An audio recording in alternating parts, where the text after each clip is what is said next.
Andrew Wilson and Muslim debater Daniel Hukikachu collide in Nashville, Tennessee this November 15th and 16th at DEBATECON 6 on whether or not Christian or Islamic values are better for society. You don't want to miss it. Grab your tickets by clicking on this link right now so you don't miss out on this epic debate conference featuring that debate and many others.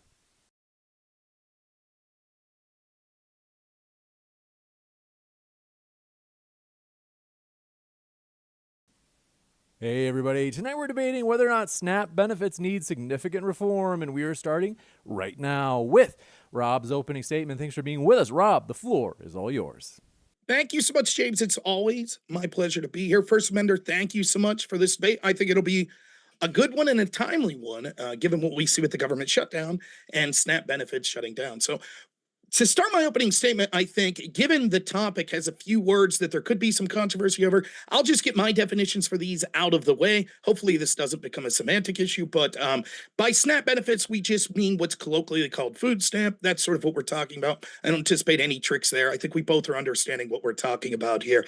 The word significant may cause some sort of umbrage, and significant, I'll just use simply Merriam-Webster's dictionary definition, meaning to have meaning, or to have a likely influence or effect. And so that's how I'll be using the word. Again, I don't anticipate any real controversy there. And then reform, by that we just simply mean changing what we have right now or the policy as it has been. So given that, I'd like to highlight 3 areas of reform that I think will be necessary. Now, given the nature of the debate, I only need to win any one of these, and it would be considered a significant reform. And I want to hyper-focus on the third area, the most in this debate, given the time constraints that we have. But I think it's worth mentioning that there are a ton of areas where we could have actual significant reform, and I'll highlight on 3 broad areas and just talk about maybe sort of the lowest hanging fruit that I could see from each of these areas. The first area I would like to highlight on is we could have significant reforms in our SNAP benefits in who is eligible to receive SNAP. Now, right now, we have non-citizens making up 1.7 million people a year. This costs over $5.7 billion a year. And this is non-citizens. This would include not illegals, which if they're able to, through identification, stealing people's identities, etc., obtain these benefits. This number of 1.7 million is not including that. This is including people that are here on green cards that aren't citizen. It's including people that are here on student visas, etc. We have the right in this country to have guests of this country who are a net input into the country and not that are draining our resources. Even if they are receiving a net input into our tax base over what they receive in SNAP benefits, we would want to bring in people that are more ready to work and provide to this country rather than those that require these sorts of benefits. And $5.7 billion a year is nothing to sneeze at, particularly in this world where American citizens in the form of young people, like my opponent here, 1stAmender, his sort of generation is really struggling. The average age of first-time homebuyers at this point are 40 years old. By the way, not to assume your age, 1stAmender. You look very good, so I assumed you were young. So given that we have that sort of country where young people are struggling with healthcare needs, with home ownership, and a bunch of other things, even affording the price of groceries, and this is also true of all generations, including older folks like me, we really need to take out these people that are driving up the cost of our groceries by receiving fewer ones that are non-citizen. In addition to that, we should do steps to make sure that all able-bodied adults are being weaned off after an emergency period. 21% of SNAP households in the fiscal year 2023 exclusively had one or the more of non-elderly adults without a disability and without children. These households tended to be single-person households with low monthly income. These people are of working age, they are not disabled, they do not have children, and yet still we see of the people that are obtaining SNAP benefits, a full 21%, nearly 1 in 5, are from this category. I propose that we take even more steps to make sure, even beyond what the big beautiful bill did, which just goes into effect here in November, which obviously because the shutdown hasn't gone into effect, so it would still be a significant reform. But we need to go above and beyond what they recommended to make sure that these able-bodied adults aren't using this as a way of life, but merely as a 1 to 3 month emergency period. 26% of able-bodied adults who get SNAP don't work at all within that same fiscal year. That means if you're an able-bodied adult, 1 out of every 4 that get these SNAP benefits don't work for the entire year within the point where they get that. This is unacceptable. There is no reason that these people can't be doing at least minimum wage jobs that will wean them off these benefits. So I'm proposing that we institute rules that say that they only have 3 months, and then they have to not only fulfill their work requirement rules, but be kicked off of SNAP if they are unable to get on work programs. The next area I'll focus on is significant reforms into how people access these benefits. The first I have no data on, and I'm willing to hear a debate on this, but I propose that possibly we should get away from the card system and go back to the stamp system. This wasn't able to be as freely used and able to be as swiped at as many stores where things could get out of control. And it also did include an area of sort of an understanding that this didn't operate the same as other money, which provided an incentive for people to get off of these benefits. In addition, there needs to be harsher penalties for people that are trafficking in food stamps. There are a lot of ways that there is abuse in this. Nearly 10 to 11% in the most recent fiscal years of the payments that have gone under SNAP have been incorrect or inaccurate payments. That means we're paying 11% of these monies that are not fraudulent, but wrong. In addition to that, we have outright fraud that goes above that, which is another 2%. We need to have harsher penalties for fraud in food stamps. Retail trafficking, which the stores themselves are faking this data so they can enrich themselves off of tax dollar data, indicate an increase in the estimated retail trafficking in recent years. Now, the most recent study I could find of this was from 2011 that estimated approximately $330 million in SNAP benefits, which is around 1% of all those redeemed, were trafficked illegally between the years 2006 and 2018. And that approximately 8.2% of all authorized stores engaged in fraudulent trafficking. Also, there's almost no arrest for these things. The OIG reported the increases in number of convictions in fiscal year 2007 from 2017, 311. Despite the fact that 8% of the thousands of stores traffic in this. This gets beyond the point that individuals themselves are trafficking, and it's hard to find this data because almost no one's ever criminally or financially charged for this.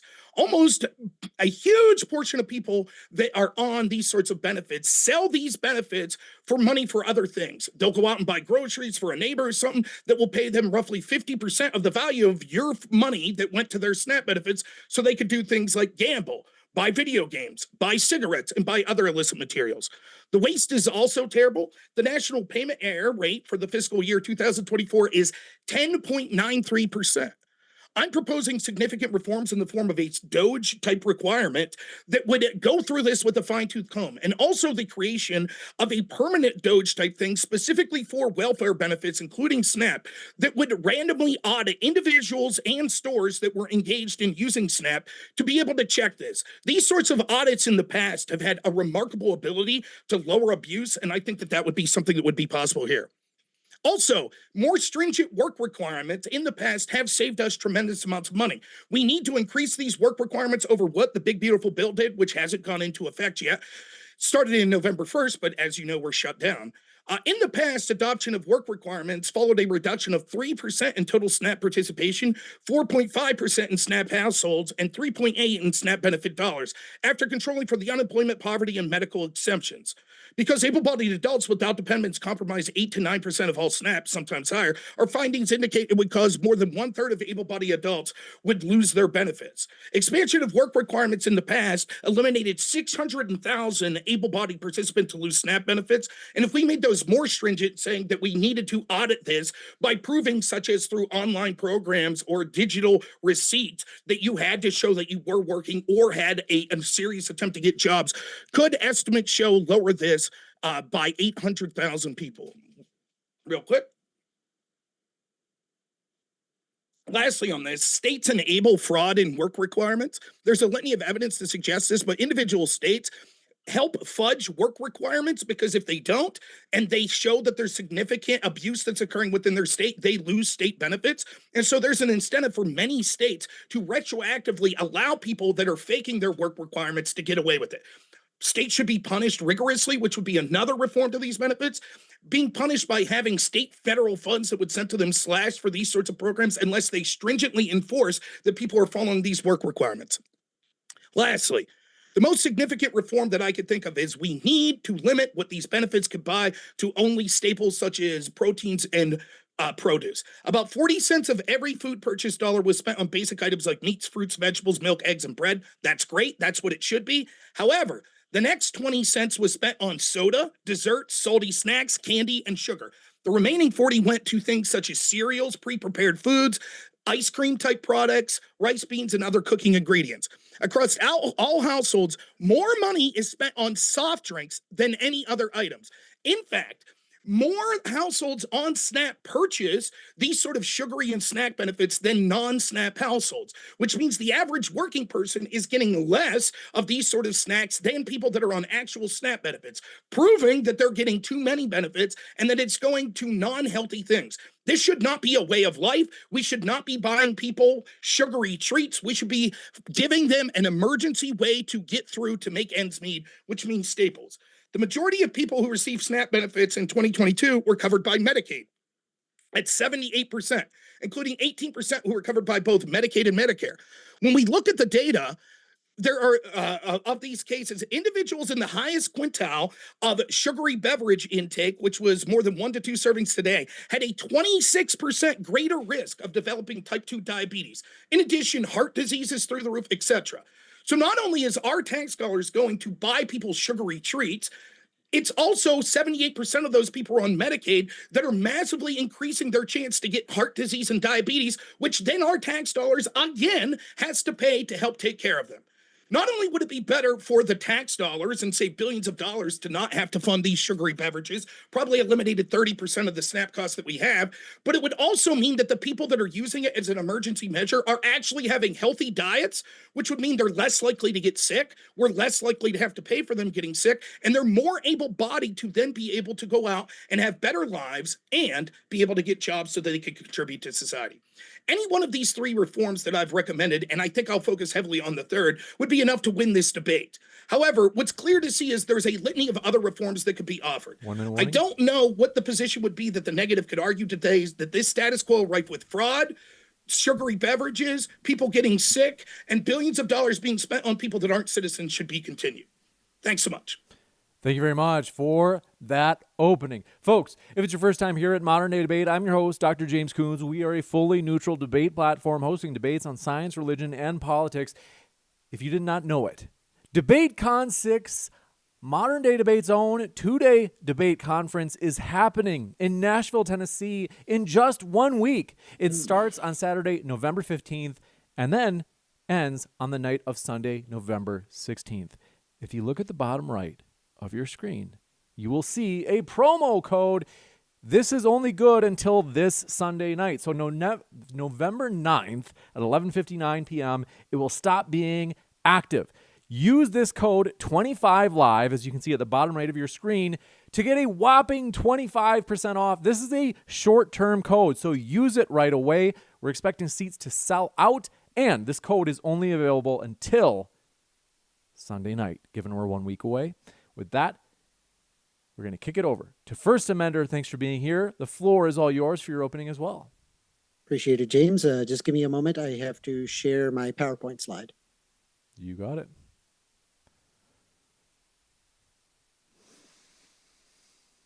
Okay, I just want to be clear that you see that. Do you see that? Now I do. Let me just fit it. I'm going to squeeze it so it fits the screen, and we're ready for you, 1stAmender. Okay, food stamps or SNAP. Does it need significant reform? What SNAP gets right? Well, it is actually one of the most effective anti-poverty and anti-hunger programs in the United States. It lifts millions of people out of poverty every year. Here I have a figure that shows the change of the number of people in poverty after including each element, and this was a 2017. I do also have more modern ones that I can provide as well. SNAP, you can observe, has been shown to have reduced poverty year over year. In this 2017 chart, we can see that SNAP alone has lifted 3.4 million people out of poverty, and 2017 is not alone here. The source is the U.S. Census Bureau Current Population Survey 2018 Annual and Social and Economic Supplement. SNAP has helped lifted more than 2 million people of color out of poverty, whites included. You can see right here the individuals that have been lifted out of poverty in 2023 as a result of SNAP by race and ethnicity. Over 1.1 million whites were positively influenced by this.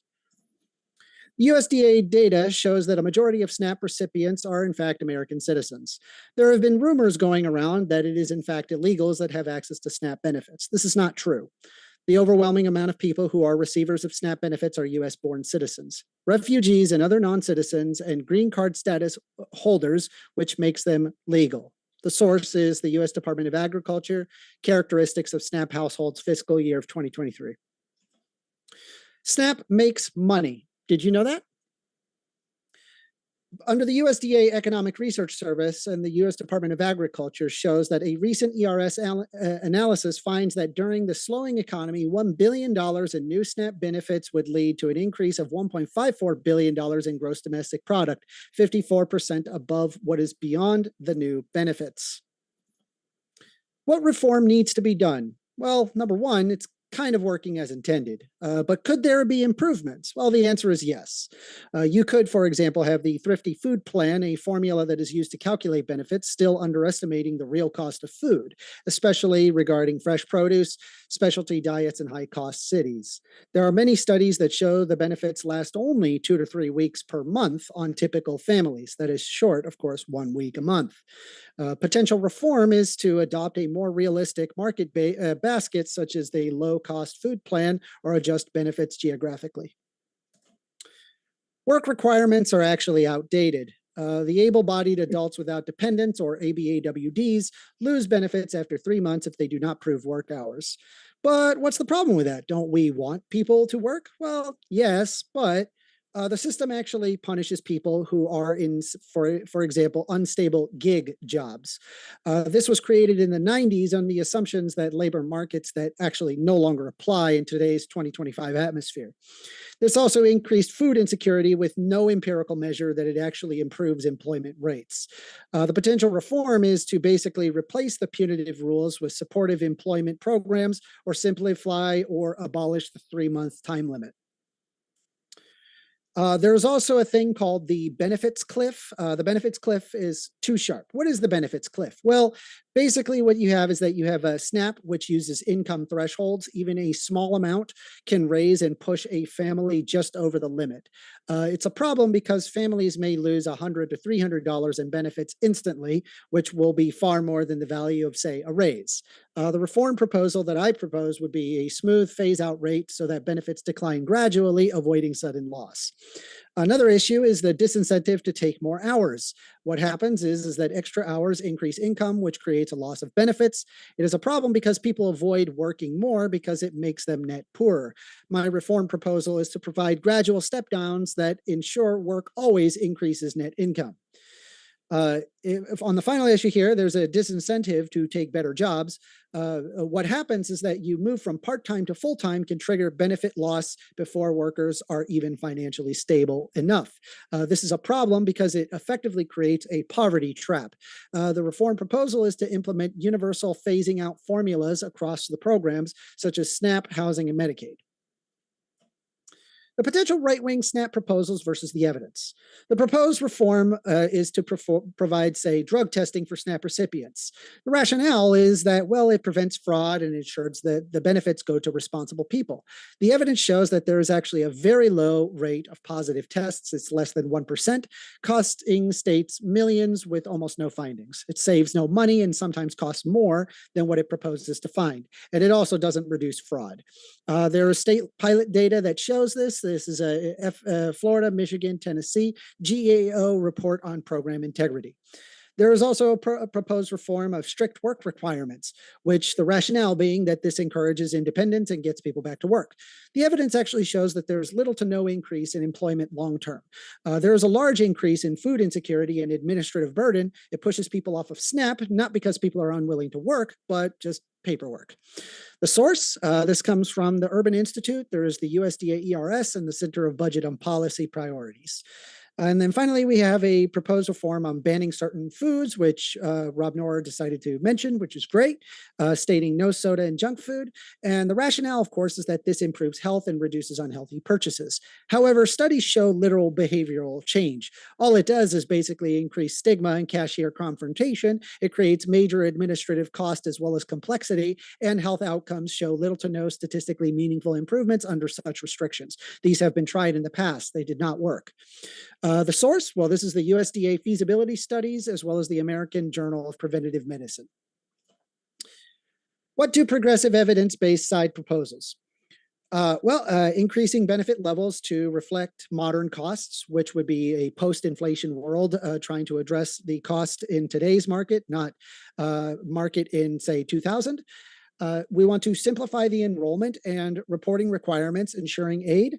It is to also remove or relax the ABAWD time limits, and implement on universal EBT for kids, which is good for educational outcomes plus economic advantages. This also reduce state level administrative burdens.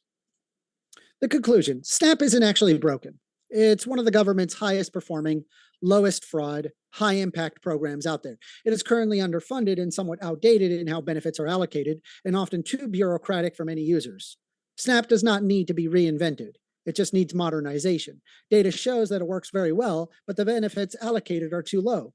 Requirements are outdated. Bureaucracy keeps eligible people from getting food. So my proposal is lift the benefit, cut the red tape, and let SNAP do what it already does better than almost any other program. Thank you. You can subscribe to me at youtube.com/@1stAmender. I also have a call-in show allowing people to debate me on Thursday, 6:30 p.m. EST. I hope to see you there. Thank you.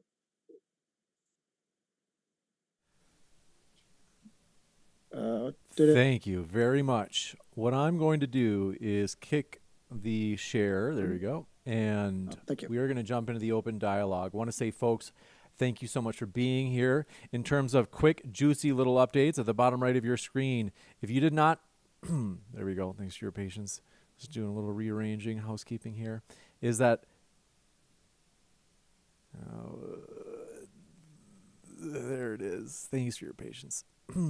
Folks, if you did not know it, we have this promo code for your DebateCon 6 ticket. If your arms and your legs fall off such that you cannot make it to DebateCon, become a channel member, watch the debates live from home in the comfort of your very own home, enjoying your Soylent, 1stAmender, whatever you like. But yeah, I want to say thank you for both of our guests. Open dialogue for you guys. We're ready for you. Do you agree with just the terms to define the term? Did you agree with the term like significant? Is that fine with you? Yeah, I mean, I'm just going to use a colloquial definition. Yeah, it's just like it sounded like you have meaning or likely definition. to have meaning or to have a likely influence or effect. So you've conceded the prompt in your opening statement then? Conceded the well, I was hoping to have a discussion, not like I'm more than willing to continue to have a discussion, but the prompt was do SNAP benefits need significant reform?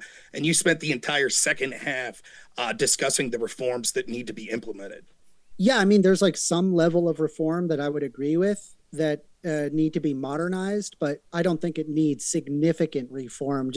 I would just add features to it. You just conceded the definition of significant was having meaning or having likely to. Yeah, I'm not intending to get this like on a gotcha. What I was kind of hoping that we can like discuss the policy as opposed to like, I have no problem the debate or lost the debate. That is completely fine. I don't mind discussing it. Right. Absolutely. Cool. So we don't need to get stuck on like some weird definitional I just game, wanted right? to. No. It's not a game. I just wanted to start off saying the prompt that was suggesting to us, you're admitting that yes, the affirmative is true. We need significant reform. That's it, and then we can move on. I won't come back to it. Just say yes. I wouldn't call it significant. No. Okay, the reforms that I've presented are all you've conceded the definition with just tiny changes, and it would not require significant reform. No. You conceded that the term significant means having meaning. Can you explain how the reforms that you have instituted are reforms that wouldn't have meaning? So I would say like, I don't know if I would go that direction. Again, like I didn't really want to play a definitional game with you. I wanted to That's fine. Just say discuss you're like right. the particular policies, if that's okay. No. That's absolutely fine. I was just getting you to say, yeah, you're right. We do need significant reform. Now that we've moved on and we both No, agree with I that, don't we can agree. move on to. I don't agree. I think that SNAP is probably one of the most effective government programs out there, and it Okay. has stunningly low levels of fraud. There already exist great deals of investigation towards instances of fraud. It works very well. I mean, out of all of the programs that we could have picked, SNAP is probably the model government program that results in huge benefits. Then the only thing that I would do is I would do slight changes to it, and I listed those slight changes. So just to be clear, when you talked about reforming the thrifty, or I'm sorry, what was the term? The first term you used, the thrift, something like that. Then you suggested reforming the work requirements. Then you suggested reforming the benefits cliffs and all of that stuff. Those are basically, we don't have to worry about that. You'll be defending the status quo, and I'll be defending the reforms I've instituted. Fair? Well, I'm not arguing the status quo, though. Then you're arguing for significant reform. No. Okay, define that. Are you arguing for reform? Sure. So then define the term significant. You've already conceded what it is. Like, I guess like a large amount, sufficiently great. I don't know what you're asking here. Like, I didn't want to play a definitional game or like some gotcha. Like, is there any way that we can pull ourselves out of like the debate bro mode and actually I do want to get into like the actual people are in chat kind of saying we want to get that's fine. We can move on. I just want to say that anyone like what happens here is it's hard to hit a moving target, right? And so if you acknowledge, yes, I too am arguing for here's the thing, right? You're treating just like a target. Hold on one second. Just to hear Rob finish the sentence. Yeah. So if you just say, yes, I too am arguing for significant reforms, just significant reforms that are basically the opposite direction of what you're arguing, I think that's fine. And then we can have that discussion so that the audience can make up for themselves. Which way should we significantly reform the food stamp program? That's it. That's all I'm trying to get to. Because otherwise I feel like if I spend time arguing against some of your proposals, that the interpretation will still be like, well, that's okay. Then Rob's arguing against significant reform anyways.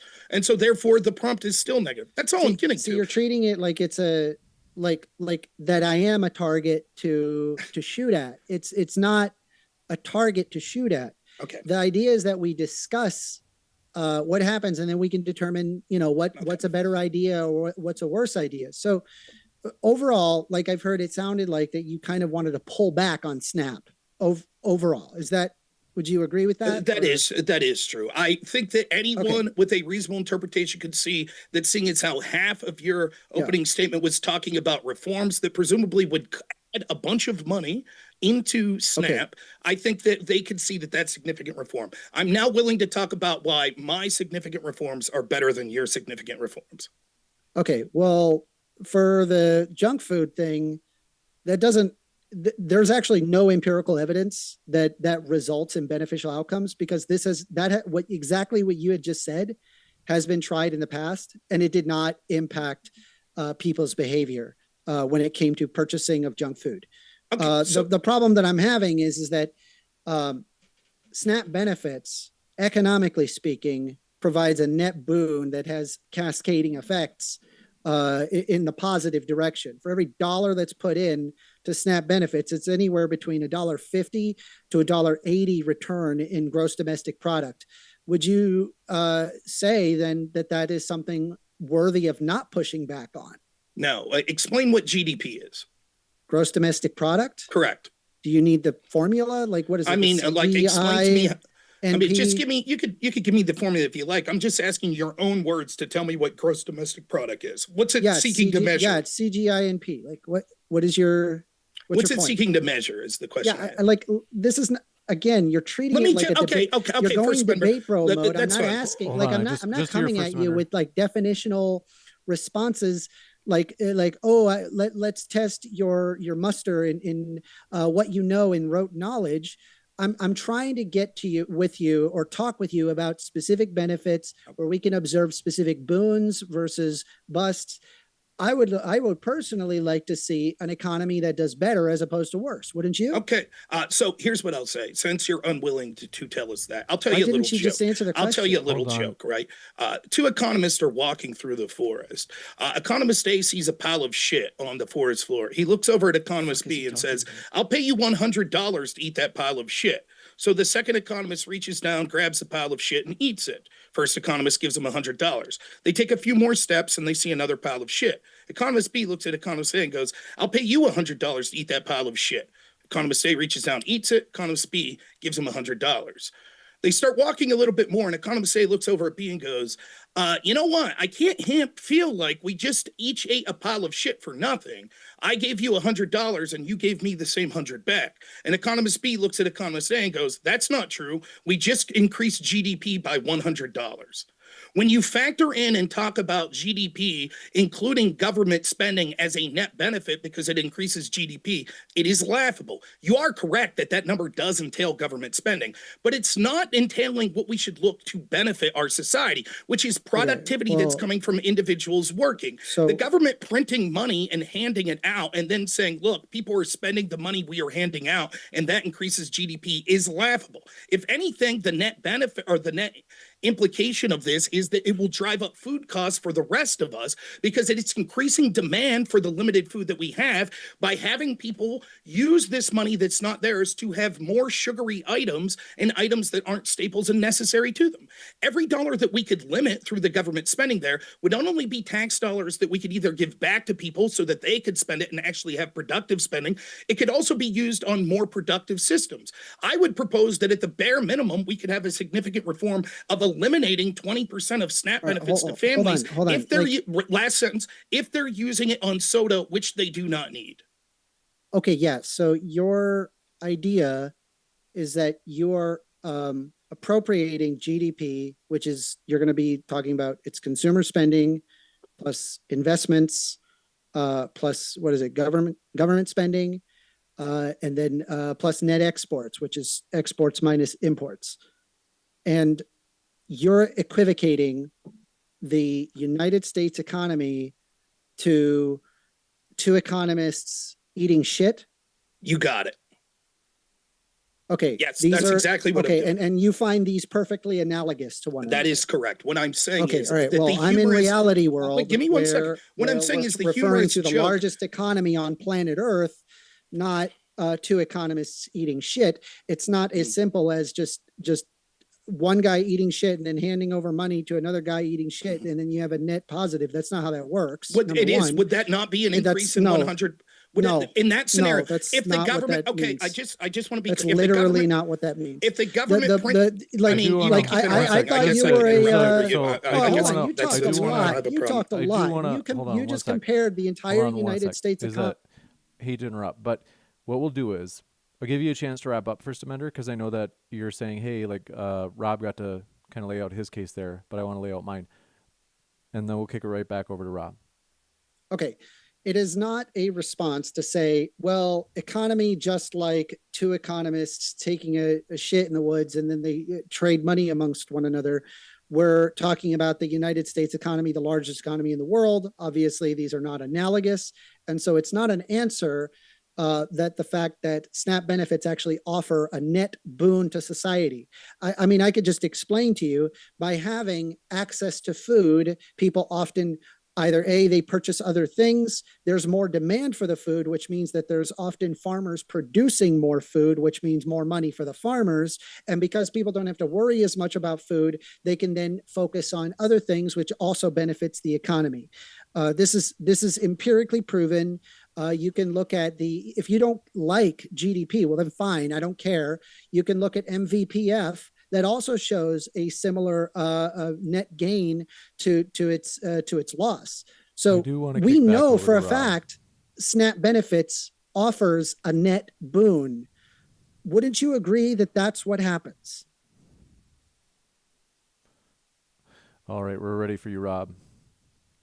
He's muted. You have to unmute yourself. I'll ask you to unmute again. So it might have been that we clicked it at the same time. That's fine. Okay. No, that's not what is going on. The fact that you use GDP as this metric is what is laughable. Now, you could deny I and don't say, have to "Oh, use it's that. not." Hold on, You let's could give deny Rod. and say that it's not analogous. With the joke that I told, but the joke is intended for average people that don't understand what GDP to understand how absurd it is to include government spending on a metric of some sort of productive spending for our society. For example, if the government tomorrow decided to print 1 billion extra dollars and then give all of that money to Elon Musk as spending for quote tech research, that would have increased our GDP by $1 billion. The idea that because our tax money that's coming from productive people, that the private sector would use that money that would be better in order to produce things for society and benefits for society is then taken from us in the form of taxes, then given to people who wastefully spend on unhealthy things such as soda, which then leads to them more likely to get diabetes, which then leads to us being more likely to spend on Medicaid, which leads to them being more likely to be hospitalized. Every step along the way increases GDP there. Our spending on Medicaid for them to go to the doctor because of diabetes is an increase in GDP. Our spending for them to buy soda is an increase in GDP. This is a terrible metric to look at it.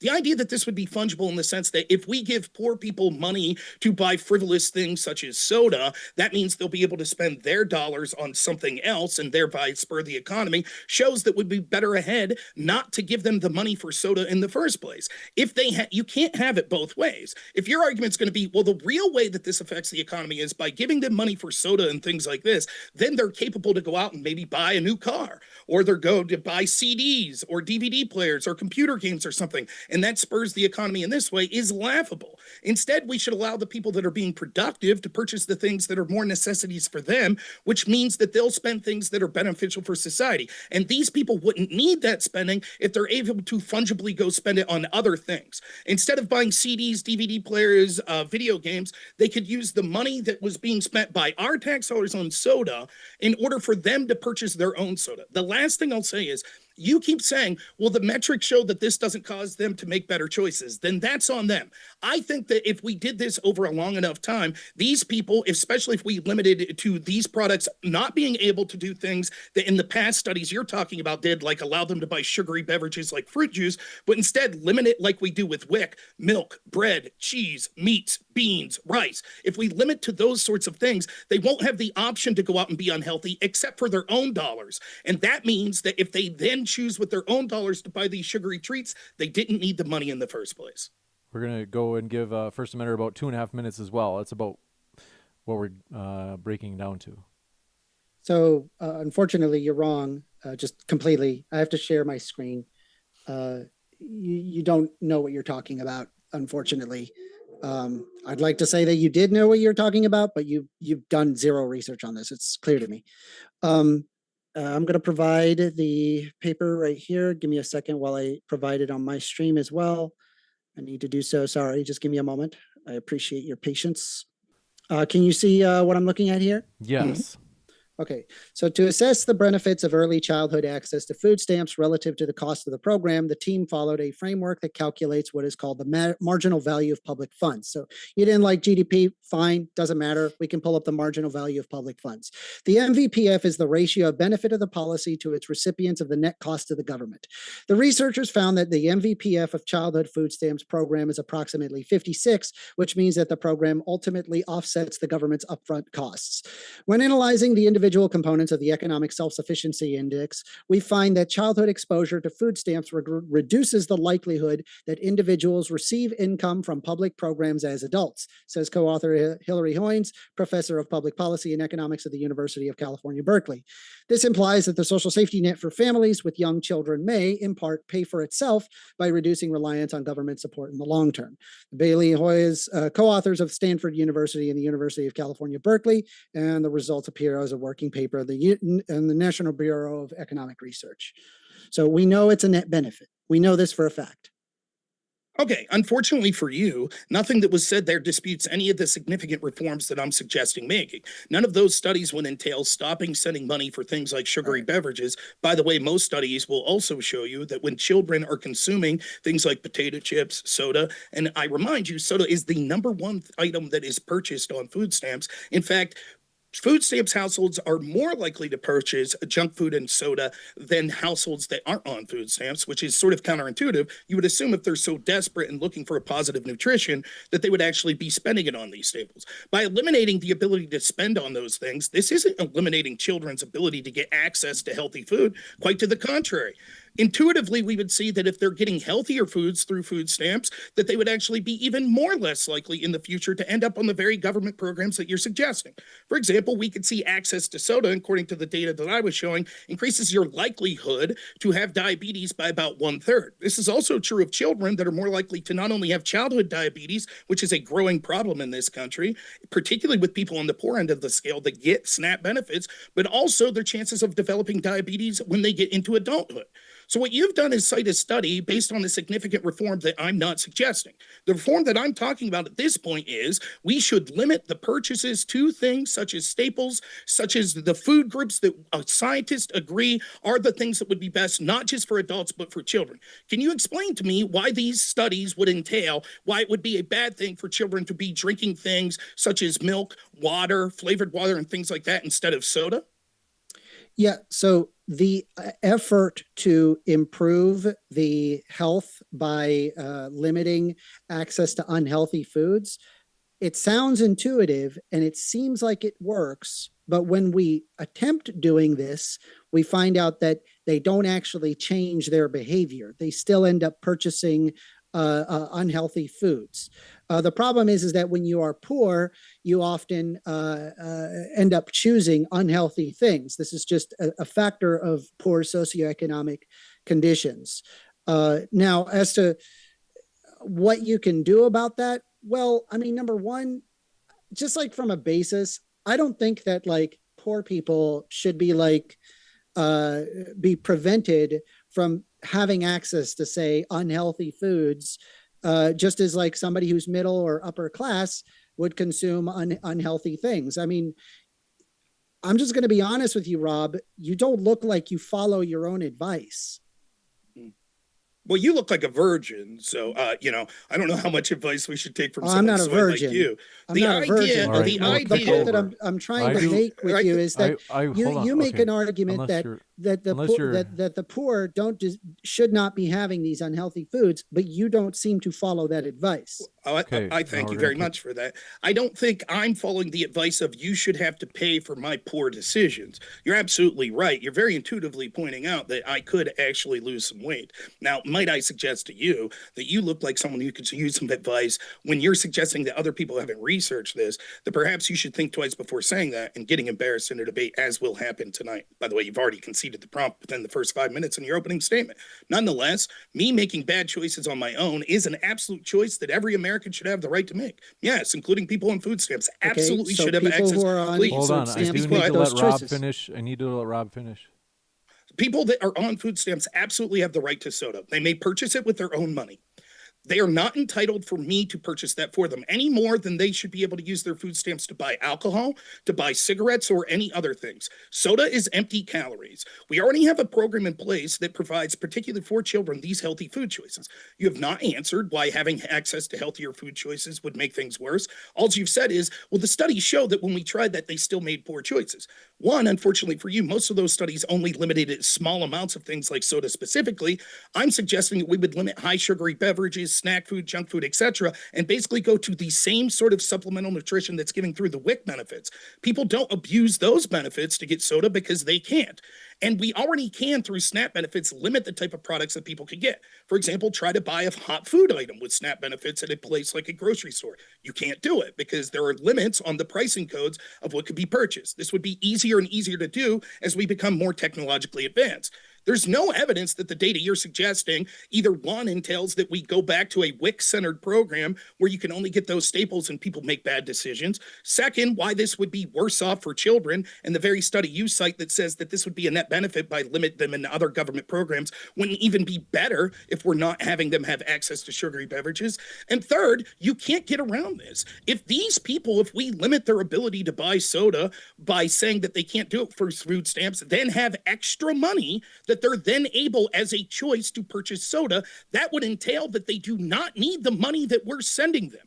at least not entirely. If they have extra money to buy soda, why should they be entitled more than someone who's out there working hard, who can't afford to buy the soda, but whose tax dollars has to go for someone for these extravagant expenses like We'll this? give it to 2 minutes for First Amender as well. A little bit over that, 2 minutes, 15 seconds.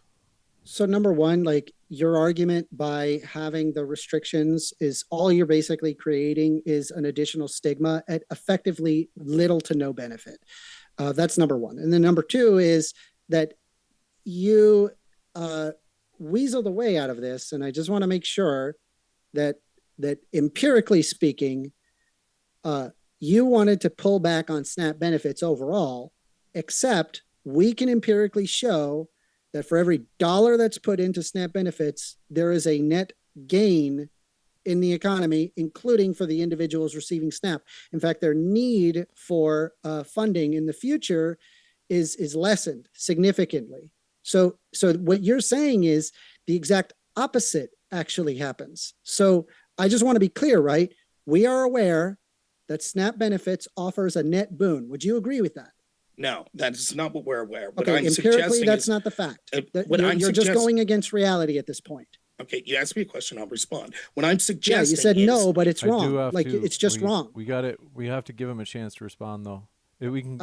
No, I did give him the chance to respond. It was just a simple yes or no question, and obviously that's empirically you're incorrect about that. And secondly, I'm not. You're increasing administrative costs by having restrictions, and you're only increasing stigma. At the end of the day, these people end up getting unhealthy food one way or another. Why? Because it's tasty, and we're kind of like ape creatures that like these things. That's what happens. People do these things. They're going to find ways around the system in order to purchase unhealthy foods. There's also, it's very difficult to determine what is an unhealthy food versus a healthy food. Is a juice an unhealthy food? I don't know. It's kind of got a lot of sugar in it. And to be honest, it's really not that much like nutritional benefit outside of, I don't know, if you're having orange juice, it would be like an additional vitamin C, but it has just as much sugar as say, as say a soda. So it's not like that there's like this giant benefit that is garnered. And then what would you say? Is orange juice an unhealthy? Is that unhealthy to you? Can I answer without you interrupting as soon as I answer? It's just a simple yes or no. I refuse to answer a simple yes or no until I have an affirmative for you that when I answer, you're not going to immediately interrupt me after I answer. don't know why you got to make this into like a weird blood sports thing. That was your 2.5 minutes. It's just a simple yes or no. Okay, so again, Rob, 2 minutes and 15 minutes as well. The misnomer of what's saying here is he keeps going back to a study, which by the way, he's not going to be familiar with the methodology. Now I've looked at these studies in the past, and what it's going to show is when people have proper nutrition, which is oftentimes necessary through things like supplemental nutrition programs, they're less likely to need other programs when they get older. This is because their health outcomes would be better. This intuitively makes sense. If you're a child and you're malnourished because you don't have food, because your family is poor, something to that effect, if you have government assistance so you could get actual staples, you're less likely to be on welfare programs when you get older. And that's probably intuitively true. The reason I answered no to that specific question is because the supplemental nutrition program as it's set up today may not necessarily be a net benefit in that, particularly when we're talking about the actual significant reforms that I'm suggesting. These reforms would make sure that the program went through like WIC. The reason that you're less likely to be on these other programs when you get older is because of the health benefits. And there's no reason that if we take away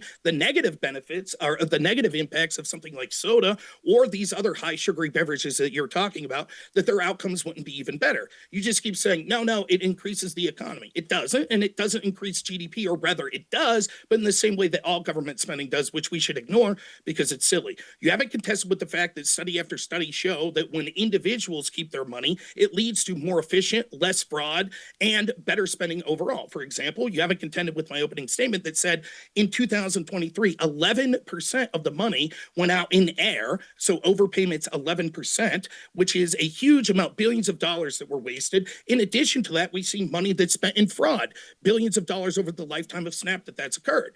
Suggesting that that's an efficient use of money because we're paying people to have sort of sugary beverage is laughable. It's not hard to determine what's healthy and what's not in the sense that we already have a program that could be used as the model. That's the WIC program.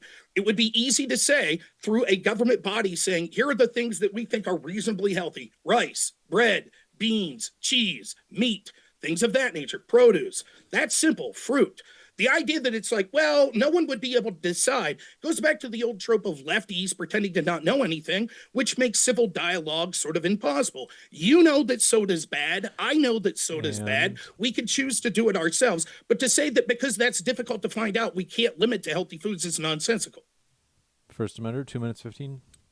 I wanted to share my screen one more time. This is just, once again, he's just wrong about this. Allow me to share my screen. Hang tight. Can you see that okay? It's still loading. It'll be here in just a sec. If you haven't yet, folks, hit that like button. We appreciate your crystal clear, First Amender. So this is from PBS. It's a relatively central source. In the past, Agriculture Department officials rejected waivers saying that a 2007 paper stating that there is no clear standards exist to define foods as good or bad or healthy or not healthy. In addition, the agency says that restrictions would be difficult to implement, complicated, and costly. They might not change recipients' food purchases or reduce conditions such as obesity. Anti-hunger advocates point to the research that shows that SNAP recipients are no more likely than any other low-income Americans to buy sugary drinks or snack foods, and that they are limiting food choices undermines the autonomy and dignity of people who receive, on average, $187 a month, or about $6.16 a day, according to the latest figures. This is just another way to cut benefits, says Gina Platanino, a deputy director at the Food Research and Action Center, a nonprofit advocacy group. It's like, how do we restrict people more? How do we stigmatize them more? So I just want to be clear, Can I ask where that was from? This is PBS. What year? This is PBS. What year? February 19th, 2025. Okay. Would we prefer Anyway, PBS over the USDA? I do want to let, curious. just in case First Amendment has anything else, Okay. because you got about 45 so seconds like left. number one, you're empirically wrong about whether or not that it offers a net boon. We know it offers a net boon. There's numerous economic papers that show this, and you pick your metric, it's positive in no matter what metric you pick. The math doesn't lie. And then there's also the idea that you basically want to vilify people who are consuming unhealthy things under the presumption that that would make them magically healthier. But really, at the end of the day, is that it doesn't actually make them magically healthier. Obesity rates still maintain relatively the same. And all it does is basically just restrict poor people to things that you just kind of take for granted. And so I would just be against it, because if it showed efficacy, I would probably be agreement with you, Robert. But that does not appear to be the case. Time. Kick it over to Rob. The problem is food stamps isn't just about the health of the people involved. It's also about the dollars that we're spending. And so saying, well, we shouldn't restrict their ability to get sugary beverages with the tax dollars that we're sending or junk food, because they'll go out and spend their own money on it. And it would just be of stigma to them, and their health wouldn't benefit. So there's no benefit. I disagree. The benefit would be cutting the cost of SNAP by roughly 20%. These people absolutely have the right to go out and purchase these products. And that would further limit the stigma that they would have. It wouldn't increase the stigma, because they wouldn't have to purchase via their food stamp card. They would be able to purchase it with the cash that they obviously have, seeing as how you're saying every study suggests that these people go out and purchase these extra products anyways. You can't get around this. You can't say, one, oh my goodness, we need this so that people could be healthy or they're going to starve to death. And secondly, even if you take away the unhealthy options, they'll just go use their own money and spend it on unhealthy options. Starving people aren't buying soda instead of meat, cheese, breads, and things like that.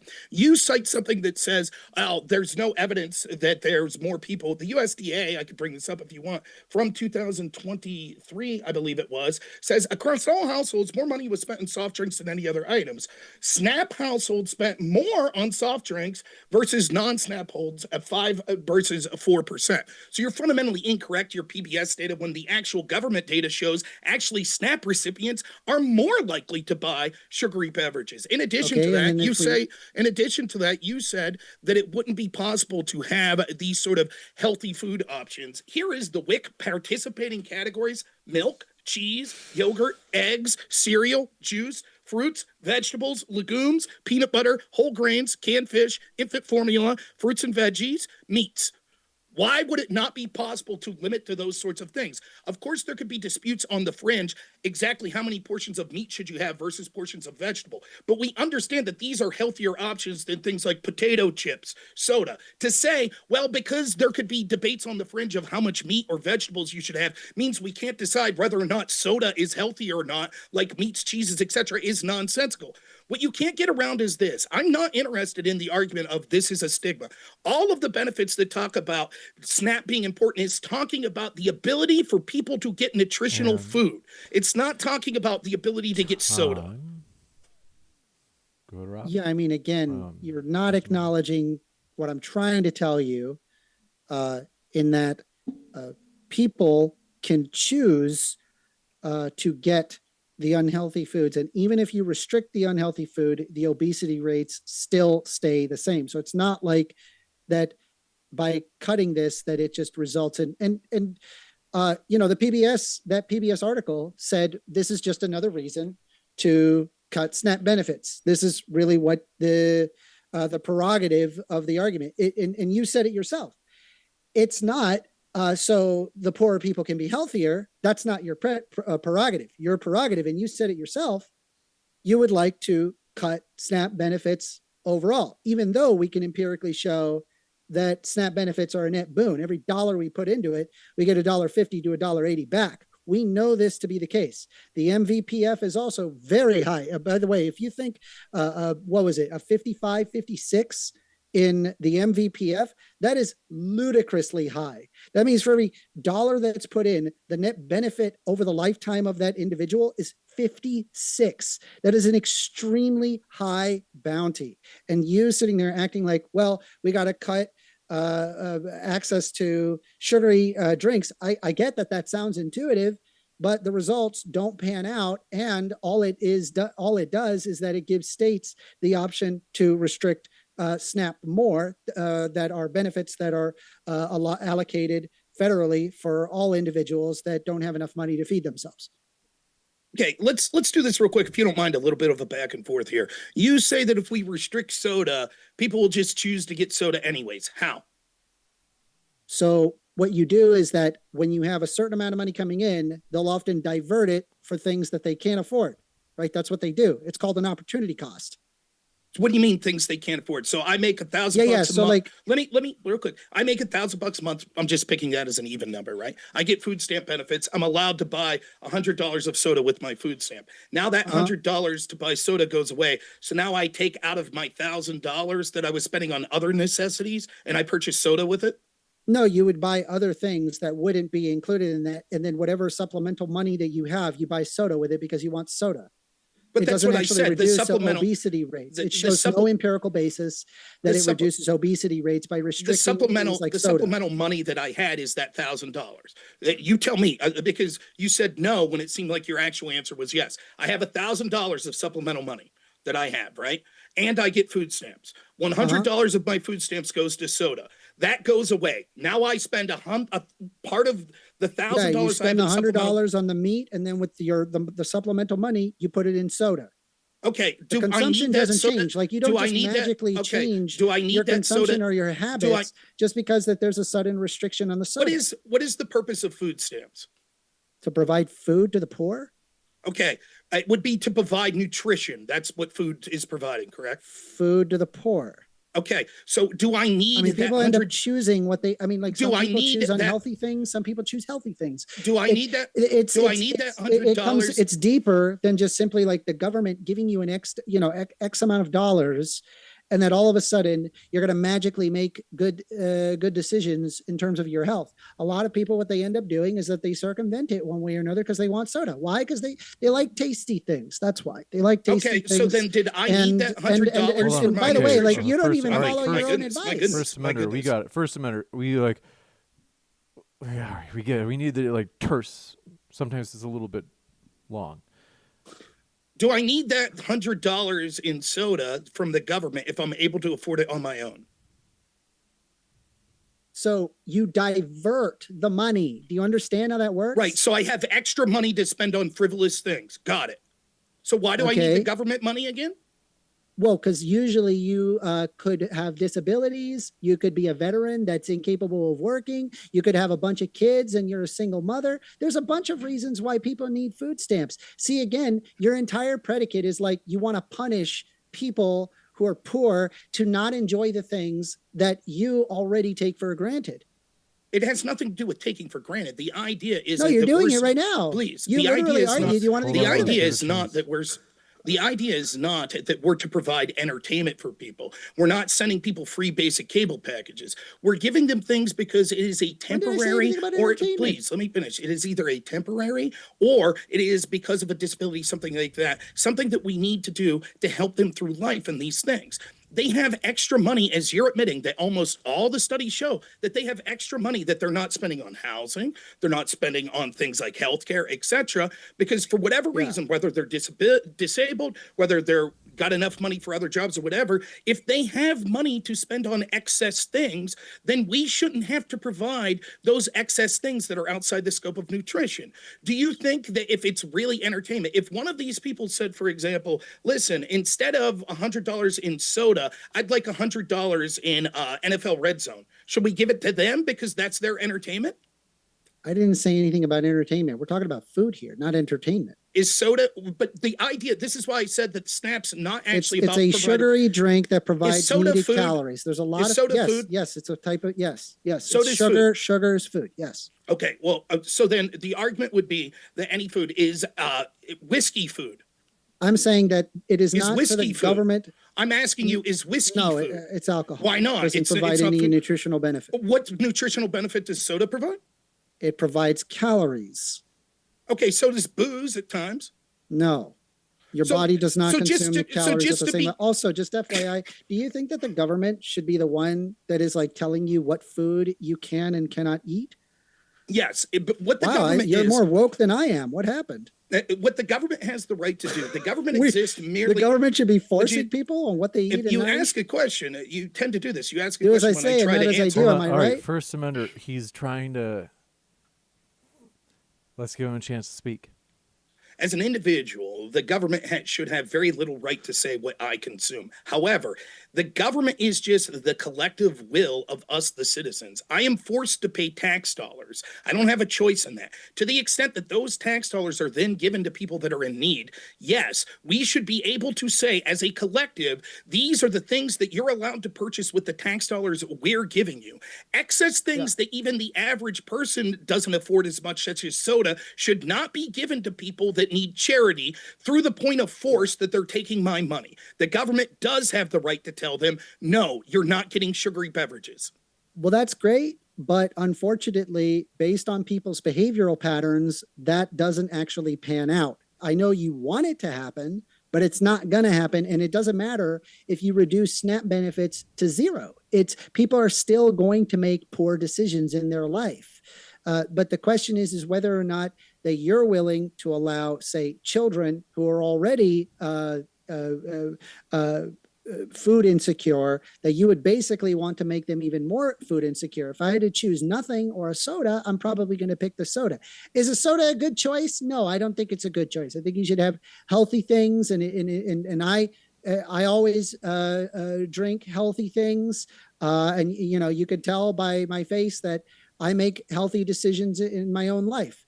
I think what you're doing is, it seems like that you don't like the idea of poor people consuming unhealthy things, and you would like to limit them because, I don't know, you deserve to eat unhealthy things, but they're poor, and because they're on the dole, they don't deserve to eat unhealthy things. And it just seems like more stigmatization and just increased bureaucracy for no reason to just vilify a bunch of poor people. It's just silly. Your obtuseness is ignoring exactly what I'm saying. These people absolutely have the right to eat unhealthy things with their own money. PBS is not obtuse. Money, Hold on, please, we have let to me get- finish. Please, which you're admitting that they have the excess money to do it, because every time we've said, look, you can't have soda with SNAP benefits, they say, fine, I have extra money over here, I'll choose to purchase soda with it. Your only reason as to why they should be allowed to purchase soda was you said it has calories. Okay, whiskey has 70 calories per a 1 ounce shot, so they should be allowed to get whiskey, right? It's Your food. body doesn't consume whiskey calories like a soda. It doesn't work that way. Right.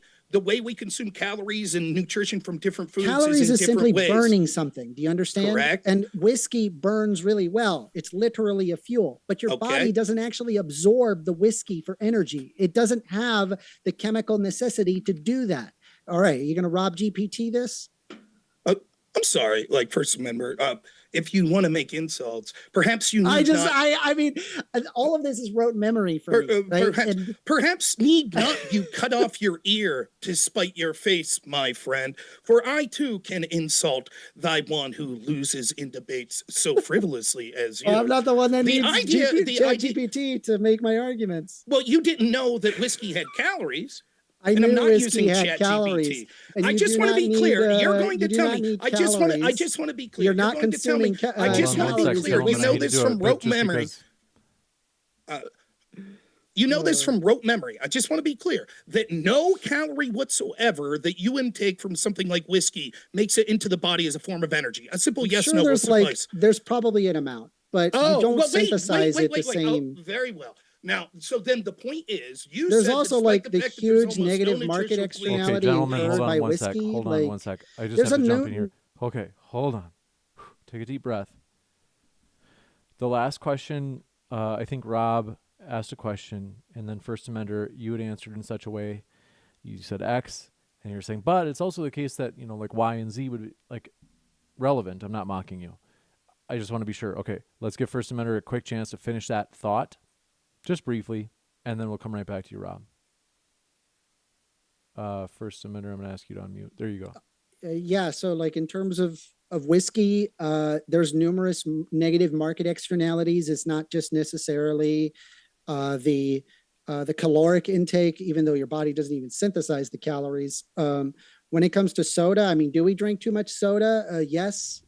Should people drink less soda? I mean, if you wanted people to spend less time, you know, drinking on soda, maybe efforts regarding health while not cutting food stamps would probably be beneficial, because it's a behavioral problem, not really like oh, well, they get money through food stamps, and so therefore they will no longer purchase soda if you just remove that. Empirically speaking, that's not what happens. I'm hoping that we can move on to the next thing. Like you looked at, like it's like an illicit material to like I don't know. You were referring to like earlier, referring to like cigarettes and video games, and it's like, so what? Like, should poor people not have these things because like they're poor and you have money, and so therefore, because they're on the dole, they don't deserve to like live a decent life, but All you right, do. let's give like, Rob a chance. I don't know. To It just seems answer. kind of weird. We give a extended time here just because we've heard a lot from First Amender. I want to give the same time to Rob. Okay. One, you keep going back to the same point. I don't know how many times I could say the same thing. No, individuals that are poor absolutely have the right to access things like soda, booze, cigarettes, video games, movies, sporting events, anything that the rest of us have, if they could pay for it with their own money. They do not have the right for us to purchase these excess things. SNAP is the supplemental nutritional assistance program. It is not the excess things that you don't really need program. If they have extra money that they're able to buy things like soda and other sorts of things that we don't need to send them to the SNAP, then that's money we could save in SNAP. So one of two things would happen. Either one, we're sending them excess money that they don't need for their nutrition. And if we remove that, they would then be forced to use their fungible money that they had elsewhere to make those decisions if they wanted. Or B, they actually wouldn't have the money to purchase soda, which means they would get healthier. You're fundamentally incorrect when it comes to alcohol and whether or not there's caloric intake that's converted into energy in the body. You're making a nonsensical point in claiming that it's from rote energy. I don't think anyone who has any sort of expertise in the workings of the body would say this. This implies that seeing as how the only nutritional benefit you could give to soda is, well, there are calories in it, that things like beer and other forms of alcohol that also have calories and in fact carbohydrates in the case of beer would also be allowed to be purchased with this. Can you tell me, without filibustering for 4 or 5 minutes, would you allow the purchase of beer because it has carbohydrates and it has calories? Would you allow that with EBT? No, because of the negative market externalities. I want to see if I Such can as share my what? Like, screen give me one an more time. example of a negative market externality. The abuse, the additional crime, the additional increase of DUIs. So if it was just negative health externalities, it would be okay. Well, yeah, I agree. There are negative health externalities regarding soda, but it's a behavioral problem, not a SNAP benefits problem. But it So I doesn't decided matter. to pull up some Alcohol information. use. If I could prove then, Jesus. if I could Can prove then, can I then Hold on. answer? no. Well, I do want to be fair to both sides, so that the First Amender, I think, had more things he wanted to say. Yeah, I wanted to share my screen potentially. As this long, is what okay, you're hold on alarmed one about. sec. But if you're sharing the screen, it has to still be terse, because I just have a feeling. Well, what happened? I understand we're both talking. I need to be able to time, explain it. but I don't know what you need out of me. Oftentimes, when I ask, it'll be my turn. I'll ask a question, and he'll explain it a little, which is fine. But then when I'm like, okay, you've had your chance to explain, let me say, it's like he gets this big long time to explain. Remember when he asked me a question and I only got a yes, no? That's all I was allowed to say. Well, Right. yeah, because I had more to say. I don't know if you're complaining about me or him. No. I'm complaining about him. Like, I'm trying to say to him, like, let me make out, like, do we make my have point. to do I the dumb understand meta? Okay. Why do right wingers So- do this meta stuff? So I think First Amender, he's just saying, he's like, remember when you tried to pigeonhole him into a yes or a no? All right, well, which tell is, you what, I'll give you a full 5 minutes. So here we go. You ready? All right, so it's going to show the screen. wait, I don't understand. You're saying you're going to give him a full 5-minute response? Yeah, he can have a full 5 minutes to respond. But the only Okay. thing is, he does. It's fair for each of you to want pithy responses to keep the conversation going. So, I try. These are complicated questions, and it requires time for me to explain it. I don't know what else. That's fair. And so when you asked me a question, I felt the same way. Just saying. And you insisted that I. Well, not I have that asked time. for simple Go yes or ahead. no. You're going to show your source here, and then you're going to give me 5 minutes. Fair enough. All right, so this is food stamps for soda. Time to end the $1 billion subsidy for sugary drinks. And so according to a 2016 report of the U.S. Department of Agriculture, sweetened beverages, including sodas, are among the most commonly purchased items by recipients of the Supplemental Nutrition Assistance Program, or SNAP. SNAP households spend about 10% of food dollars on sugary drinks, which is about 3 times more likely that they spend on milk. In New York City alone, as we've reported, this translates into more than $75 million in sugary drink purchases each year that are subsidized by U.S. taxpayers. Given our biological attraction to sugar, perhaps it's not a surprise. Our collective sweet tooth, which is shaped by evolutionary forces, extends far beyond SNAP households. In general, non-SNAP households spend almost as much on sweetened drinks, and it's about 7% of food purchases, according to the USDA report. So I just want to be clear, right? Like, you're concerned about 7% of the money going to sweet drinks. That's what you're trying to stop. Okay. Wait, we good? You can answer all right. that? So yes, I will answer. I have 5 Wow. minutes. Fabulous. I thank you very much. No meta. I will take the 5 minutes. So no, it's not just 7%. The I can data still that hear I you, by the way. I'm suggest, just grabbing a drink. the data that I suggested showed that only about 40% is going to staples. While it is true that soda is one of the single largest item that's purchased, it's also true, as the data I pointed out showed, that only 40 cents goes to food purchases such as those in WIC, which would be basic items like meat, fruits, vegetables, milks, eggs, and bread. That means a full 60 cents to the dollar are going to things outside of that. 20% going directly to empty calories, such as salty snacks like potato chips, pretzels, desserts like ice cream, sweetened drinks such as sodas that we're talking about, candy, and other sugary things. Now, there are 40 cents that would be debatable that spent out of that, and that would be on like sweetened cereals, prepared foods, which would also be unnecessary, other dairy products such as like coffee creamers and things of that nature.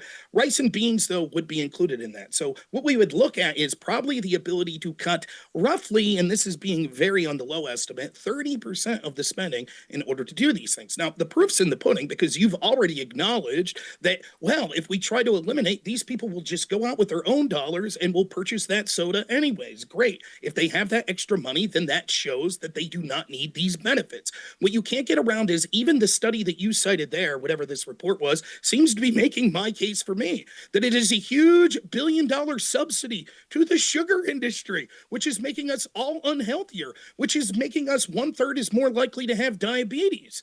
And why would we, the tax dollars, be giving a subsidy to corporations like Coca-Cola? This makes no sense. In effect, your study also shows that people that are on SNAP are more likely to use those SNAP benefits to consume these sort of beverages than people that aren't. You can't give a reason to explain why hardworking people that aren't getting a taxpayer handout should have less access. You keep saying, Rob says that these poor people shouldn't have access to amenities like sugary beverages. You're literally embracing a system that means that hardworking people are less able to get access to these amenities than the actual people that need a government assistant. This is nonsensical. And you keep feigning this like, oh, you don't want poor people to have this. They are living off of charity. If I'm at a soup kitchen, right, and they complain, I don't like this, I want caviar and lobster, I'm sorry, that's not the way the world works. I am being forced to pay for this. You're being forced to pay for this. Anyone else that's paying into this is being forced. There are literally no negatives that have been illustrated in this debate to eliminating having these sorts of things. The potential negatives that you've illustrated are, one, it's impossible to determine what's a healthy food. That's nonsensical. We said that we could just go through the formula that's already been given through WIC, which is healthy food, particularly for children, which it's easy to do. Second, you say that it would be expensive to implement these sort of things. It wouldn't be. We already do this with hot prepared food. It would be very simple to just have a code that they would be able to streamline, that your purchase wouldn't be able to get some things like sugary beverages, potato chips, etc. Third, you say that this would be a lack of dignity. I'm not concerned with the lack of dignity. They would still be able to purchase these things if they wanted. You haven't explained how this would stigmatize people. What, all of a sudden a big red buzzer is going to beep when they try to buy something and we're told, everybody look, this guy's trying to buy soda and he's not allowed? That's nonsensical. That's not the sort of thing that would happen. The only stigma would be saying, hey, we're not going to buy amenities for you. Fourth, you haven't argued why this wouldn't, by your own logic, allow for all sorts of other unhealthy things like booze, cigarettes, etc. You just say it would cause crime and things of that nature. Yet we're talking about 1/3 more people having diabetes because of things like sugary beverages. And by your own source there, we would be ending a huge subsidy to these soda companies, which means that it would limit their ability to sell to us as in an affordable way these very products that are making Medicaid in our healthcare system explode with people with these sort of issues. You just want to make it about me and say, like, well, you don't make good choices. Right. Everyone has the right themselves to make whatever choices they want when it comes to food consumption. What you don't have the right is to force other people to pay for things for you under the auspices of it's for your nutrition, while simultaneously buying things that don't not only benefit your nutrition, but actually hinder it. There's really no argument that you could give. You continue to fundamentally misunderstand the point. None of your data argues against this. That if we didn't allow these sort of purchases, either A, these people would purchase it themselves, which means they don't need the money, which saves us billions of dollars, or B, they actually do need this money and they wouldn't have fungible resources to make these poor choices. The studies you cite in the past did eliminate soda temporarily in a very limited way, but what happened was they allowed other sort of junk food to be included and they switched their behaviors to those things that were still allowed on SNAP. So I don't see how you can't say that this wouldn't be a significant reform. There's really no offensive position, and everyone with a moniker of sense could realize all of the positive benefits you're talking about SNAP could still exist while making sure that it offered only nutritional foods as opposed to salty foods, sugary snacks, etc. We'll kick it over to 1stAmender. Is there a way we can have a quick back and forth, just pithy sentences back and forth? Mm-hmm. Okay, great. Would you agree that SNAP lifts people out of poverty? To a degree. Okay. By the millions. No, I don't believe that. That's not true. It does. There are studies that show that. How many people are in poverty right now? Regardless, let's keep going. How many people are in poverty right now? I don't have the exact number of how many people. I just want to be. I'm not Rob GPT, so I don't have. I just want to be clear. I just want to be clear. Anyway, so let's try one more time. You said for a quick back and forth, we're trying to do it. Okay. You filibuster. I don't want to do the open discussion like this because I think that it might not be as productive as it could be if we did just like the 1 minute back and forth. Even instead of doing 2-minute responses, would you guys be okay with 1 minute responses? I just want to get it back and forth if that's possible. But somehow it so commonly, and I don't know who's at fault. Because he won't engage in a simple series of questions. I can answer multiple questions over and over. No problem. I'll do it off of rote memory. For him, he can't answer simple questions of a back and forth. Okay. He That's the requires opposite. Hold on long That's one minute second. to literally 5 minute Okay, responses. so It's Look the at him. He's opposite of what- okay. We heard First Amender's theory. I want to hear from Rob. Rob? You're saying no, it's not that I'm doing what First. I just want Amender's to saying. say real quick, a back and forth would be this. He asks a question, I answered. I ask him a question. He says, no, no, no, no. A back and forth would entail we both get to ask questions back and forth. Yes. I don't see what the problem is with it. I'm going to ask some simple questions and just give me your answer on it. Very so simple, you don't want right? me to. So it's I'm not trying to quid pro quo. walk you to it. I'm trying to listen, walk you to so the you're- obvious I conclusion. think Rob's saying, hey, but you're not you're not giving me the grace of responding to my questions. I have You ask a responded question, to I ask a every question. single What's wrong question with that that? he has requested. I've answered it directly. So once again, asking one Well, more hold time. on one We know second. it lifts That's people not, out of no, poverty. we're not just going with what you. Hold on a second. We have to find something that's productive. Because I'm trying to argue my point. okay, why don't we do it in 90-second responses? Because it just doesn't seem to be All right. working well. Is it true? Okay. We know that it lifts. I think I had a slide that showed that just whites alone, 1.1 million out of poverty within, and that was 1 year. So we know it's at least 1 million. Would you agree? Am I allowed to answer? No, I don't Holy agree. shit. No. Okay, well that's wrong. Empirically, that's false. The information is there. You can observe it. It does impact. Okay, so we have to move on. It's fine. We could agree to disagree there. If it lifts people out of poverty, maybe we disagree on the exact number. Do you think that type 2 diabetes is higher in poor socioeconomic conditions than it is in better socioeconomic conditions? Yes. Okay, so lifting people out of poverty reduces people with, say, type 2 diabetes, logically speaking. No, not in the way that you're talking. You're gonna have to logic me out of that one because that obviously follows for me, but for you, I don't know, for whatever reason it doesn't. When I get my 90 seconds, I'll explain. Oh my God. I swear these right wingers. I don't understand. Dude, they're so you want a debate yes, pro. no answer. All right, Rob but then- GPT, go ahead. I'll give you another 5 minutes. Go for it. Okay, 5 minutes. Thank you so much. I'll take the 5 minutes. That sounds good. Yes, the numbers that he's citing All right, are just You gotta, get sure. a, you gotta get a radio show. Do you want to get? All right, if you want he to just give wants another to 5 talk minutes, the whole time. I recognize if you're joking, don't say that anymore because he's taking it seriously.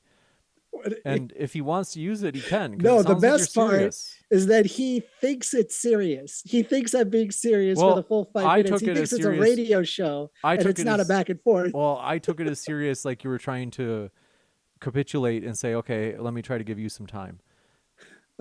Good. All right, so I'll answer. Here's what's occurring. No, just lifting out of poverty alone doesn't lift people up. For example, if we lift them out of poverty to some degree because we're giving them government money and that government money is going to something that is bad. For example, if we have to solve homeless problems, if we give them money and we can see that that makes them less impoverished, but they're using all of that money on things like drugs, like we see in a lot of places when we give these free needle programs, when we give free housing in places like California, that's actually not making people healthier. And so by lifting people out of poverty, we're doing so by giving them sugary beverages so their fungible money puts them over the poverty mark. No, that wouldn't solve diabetes. Now, what I was trying to do in a good back and forth would be he asks a question or two, I ask a question or two. He's unwilling to do that. Instead, just wants to make ad hominem attacks, Rob GPT. You look like you're unhealthy and stuff like that. Not interested in that conversation. What I will say, though, is that it's laughable. He's talking about millions of people, which he was unwilling to answer for, that are lifted out of poverty every year by food stamps. Well, given that we have,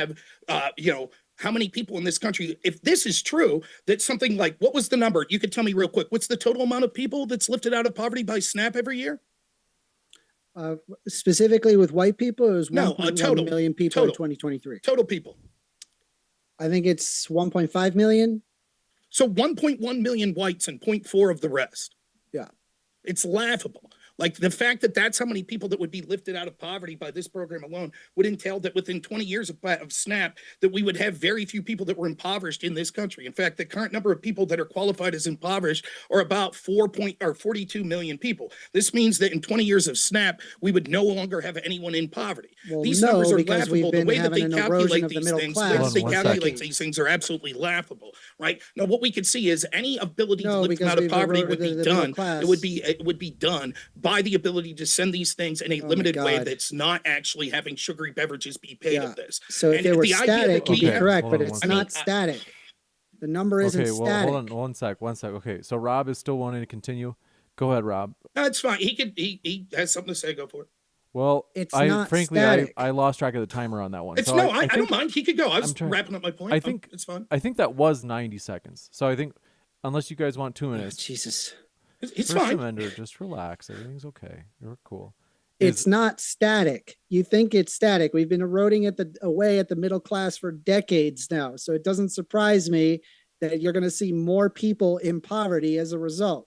But that doesn't mean SNAP benefits doesn't help people out of poverty. We know it does.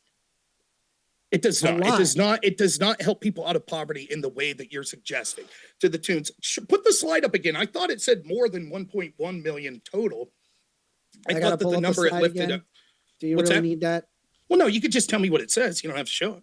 Let's see. It was 1.1 million whites. What was the number for the total? SNAP That was, helped people lift more than 2 million people out of poverty in 2023. Individuals lifted out of poverty in 2023 as a result of SNAP by race and ethnicity. 890,000 Black. I don't care about the ethnicity. 115,000. That's not important. So 2 million. That was the argument. Yeah. So 2 million people were lifted out of poverty because of SNAP.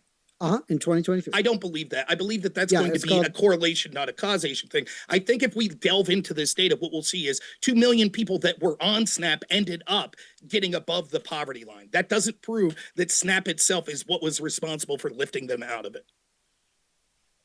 Let's find out. Okay. You don't know the own methodology of your study? Well, you're sitting there saying it's correlative and not causal. So you're saying you're I'm telling me almost that, positive that you're wrong here. okay, so you're But telling me that I can this go study ahead and just real quick, and provide quick, that. what you're telling me is that this study is going to say that the sole reason these people were lifted out of poverty was SNAP. I don't believe that. Take a look here. We will be going into the Q&A soon. This has been lively. It's been juicy, and the questions are also juicy. We have some blood sporty questions that James, how much time do we have left? Just to be curious. we can Before, get you out of you guys. Oh, no. I'm not worried about that. I just mean for the open discussion, just so I know what area to talk about here before the end of opening. That's all I'm saying. Well, depending on how much you guys have for time tonight, in either case, I'd like to wrap it up pretty quick. Okay. So, like, let's say 5 minutes because we do okay. a lot of questions. Yeah. So I just think that, like, as he's looking that up, like, we didn't get to the other areas of the rampant fraud that occurs, people that are selling their food stamps, that are able to purchase other things. It's just nonsensical. And I think you see a fundamental difference. If I'm trying to steelman First Amender's argument here, he's approaching it from the idea of almost like a socialist mindset, where it's like, hey, poor people deserve the same No. things that people that aren't as poor get. No. So poor people deserve to have sugary beverages and other amenities. that's not and what socialism we should is. be One forced sec. to pay for that. I disagree with that. I think that the idea of SNAP is to provide nutritional assistance to people, particularly in times of emergency, or for the people that really need this help desperately. It doesn't mean that we're giving them amenities that are unhealthy and causing them to be unhealthier, like soda, potato chips, etc. And if the argument is, like he's saying, well, it wouldn't benefit their health because they'd spend their own money on those sorts of things, that proves that that's money we could be saving by not sending those people that money. This would help the economy at whole if we could eliminate 20% of what's going on. We see billions upon billions upon billions of dollars of waste, fraud, abuse, and spending in things like sugary beverages that could go back into our coffers that would be less tax dollars that people like me and you wouldn't have to pay these exorbitant fees.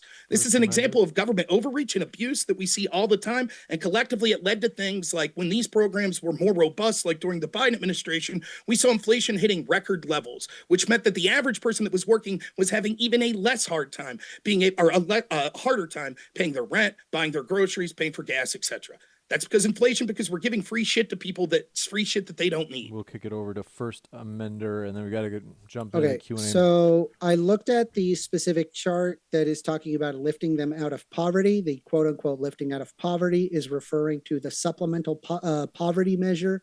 The supplemental poverty measure specifically looks at food stamps directly to determine whether or not that it pulls people out of poverty.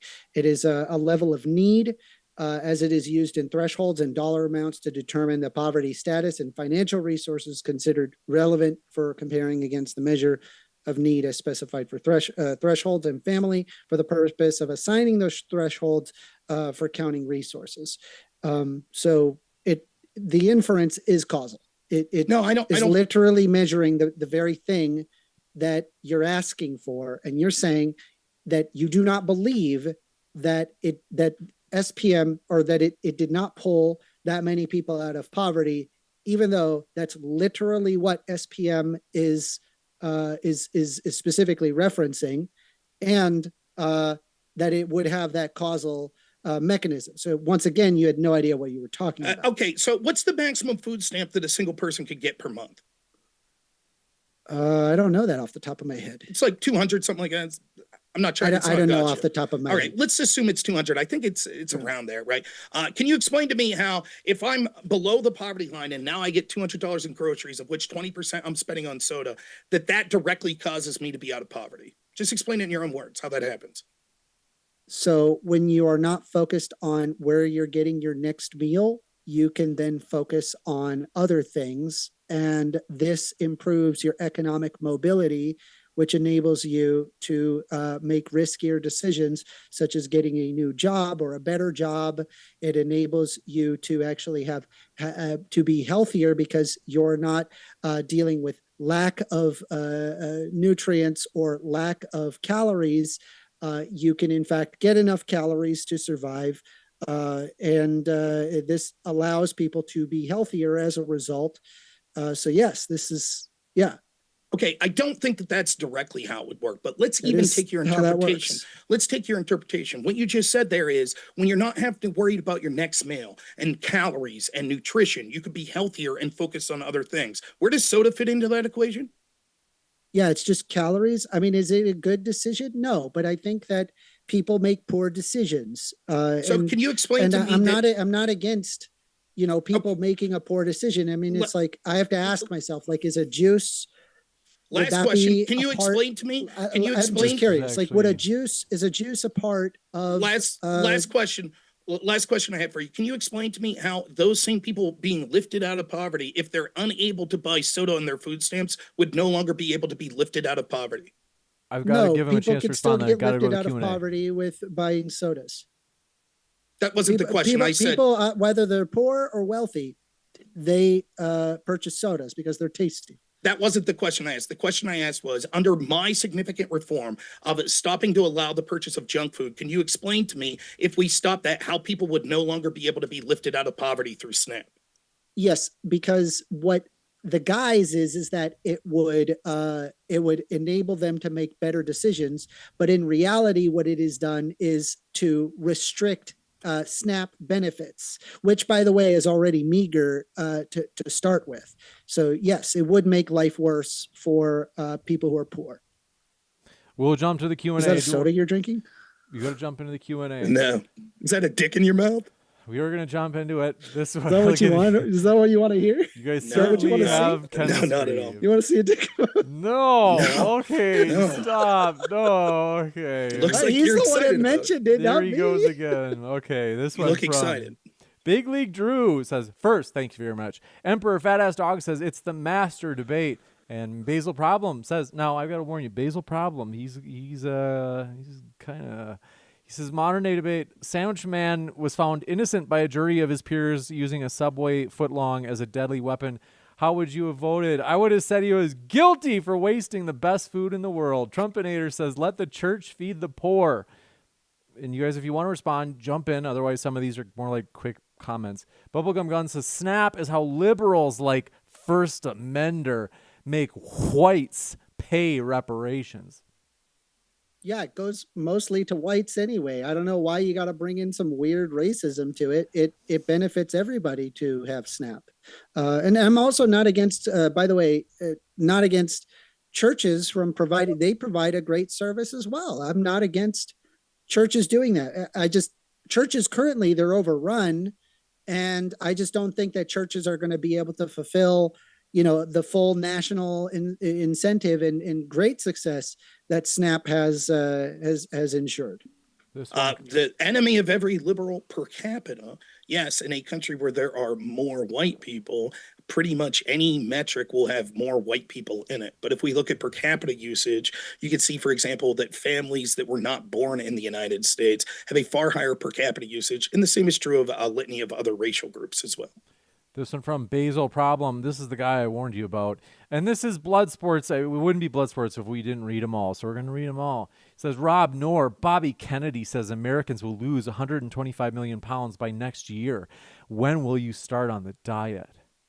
I have started. I've actually lost a good amount of weight. So I'm doing all right. I don't know. It's interesting though to see the people that are advocating for government subsidized money to the soda industry talking about the need for people to lose weight. It's an I interesting. just don't think that we should vilify poor people because they make poor decisions. We're not vilifying. Should we vilify them for Literally, drinking we alcohol? did.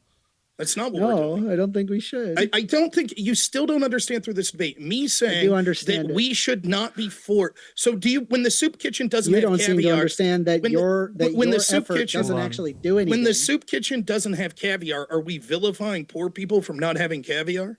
That's exactly what I meant, dude. You got it right. You're Right. so That's dead an on. that is directly analogous. Jesus Me Christ. saying, No, it's not I wanna analogous. go to It the is. next It's one. absolutely. Real quick? I'll just say this. Me saying that it is not entitled that we have to pay for people to have a certain thing means that quote I'm vilifying them is nonsensical any more than it would be Basil. for a soup kitchen not having lobster or caviar. It's stupid. Basil says, Rob Noerr, how do you pay for healthcare costs? Do you buy insurance or do you pay for each visit/procedure? So right now I haven't been to healthcare since I left my job. So I did have insurance through work, but a lot of times on specific things I would go through procedure. So I'll probably look into getting healthcare. My son currently has healthcare. Wow. So the arguments, I know what the argument's going to be, that I'm raising the price of healthcare costs because I'm not living the healthiest life, I think is the argument. To which I would say to that, when people make decisions based on their own lifestyle, that's one thing. You shouldn't be forced to subsidize through taxation, giving me free stuff that contributes to that unhealthiness, whether it's cigarettes, booze, or soda. Big League Drew says, if the government is shut down, I shouldn't have to pay taxes. Change my mind. 1stAmender, what are your thoughts on that? I bet that one drives I you just crazy. believe in I believe in a general social contract, and you benefit by having a government that has the monopoly of force. You can't establish any contract law without there being a monopoly of force. And so I would hope that the government would not completely shut down outside of the federal benefits that it provides. This one coming in from Basil Problem says, modern day debate, next debate, should section 5.1a subsection 2 of the U.S. Code be reformed? Maybe. Just to spite you. Big League Drew says, taxes are theft. The 16th Amendment is a fraud. Change my mind. Taxation is the forcing of people's property from them through the threat of government force. That's what's going on. And we know almost all of us engage in this contract, albeit unwillfully to some level. I'm willing to say there needs to be some sort of limited social safety net. However, it is not a moral thing to take money from one person to give it to someone else, particularly when what you're giving them is an amenity that's not necessary for their survival. You got it. This one, do appreciate your question. Some of these are juicy. 25 karat gold Labo Bobu says, 1stAmender, the video is a debate about whether SNAP needs a significant reform, not a casual conversation. Rob is right. You admitted he won the debate. Read the title of the video.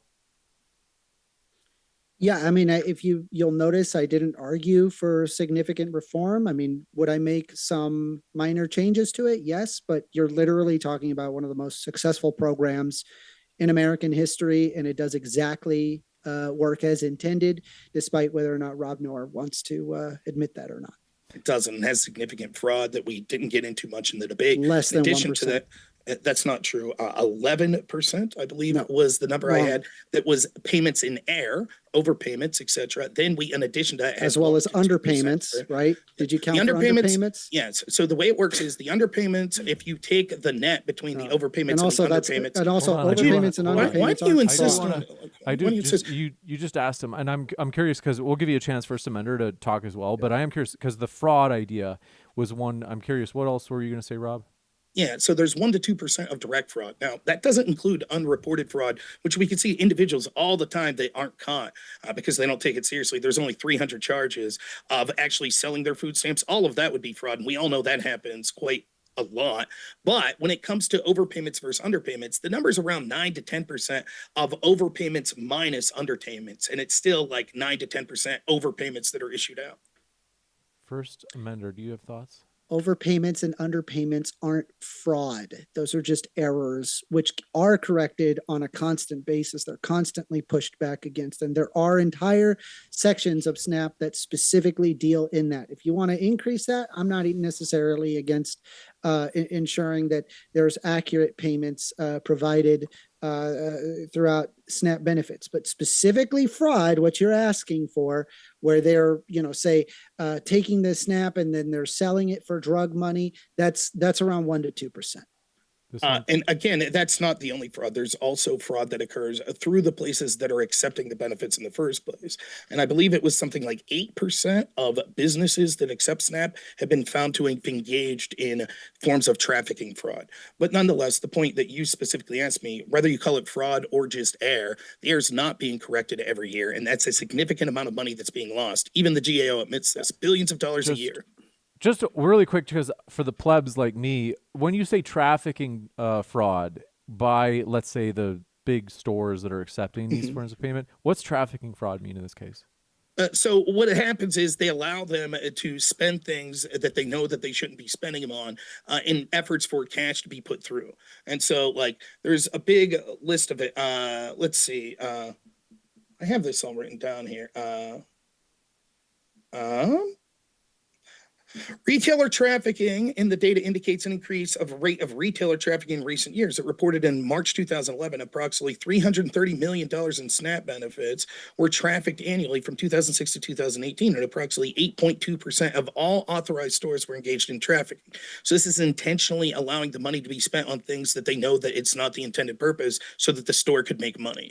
And that's roughly in 2000. Now, it's hard to find data recent, but I would estimate that it probably has gotten worse, but 8.2% of all authorized stores have engaged in some form of this.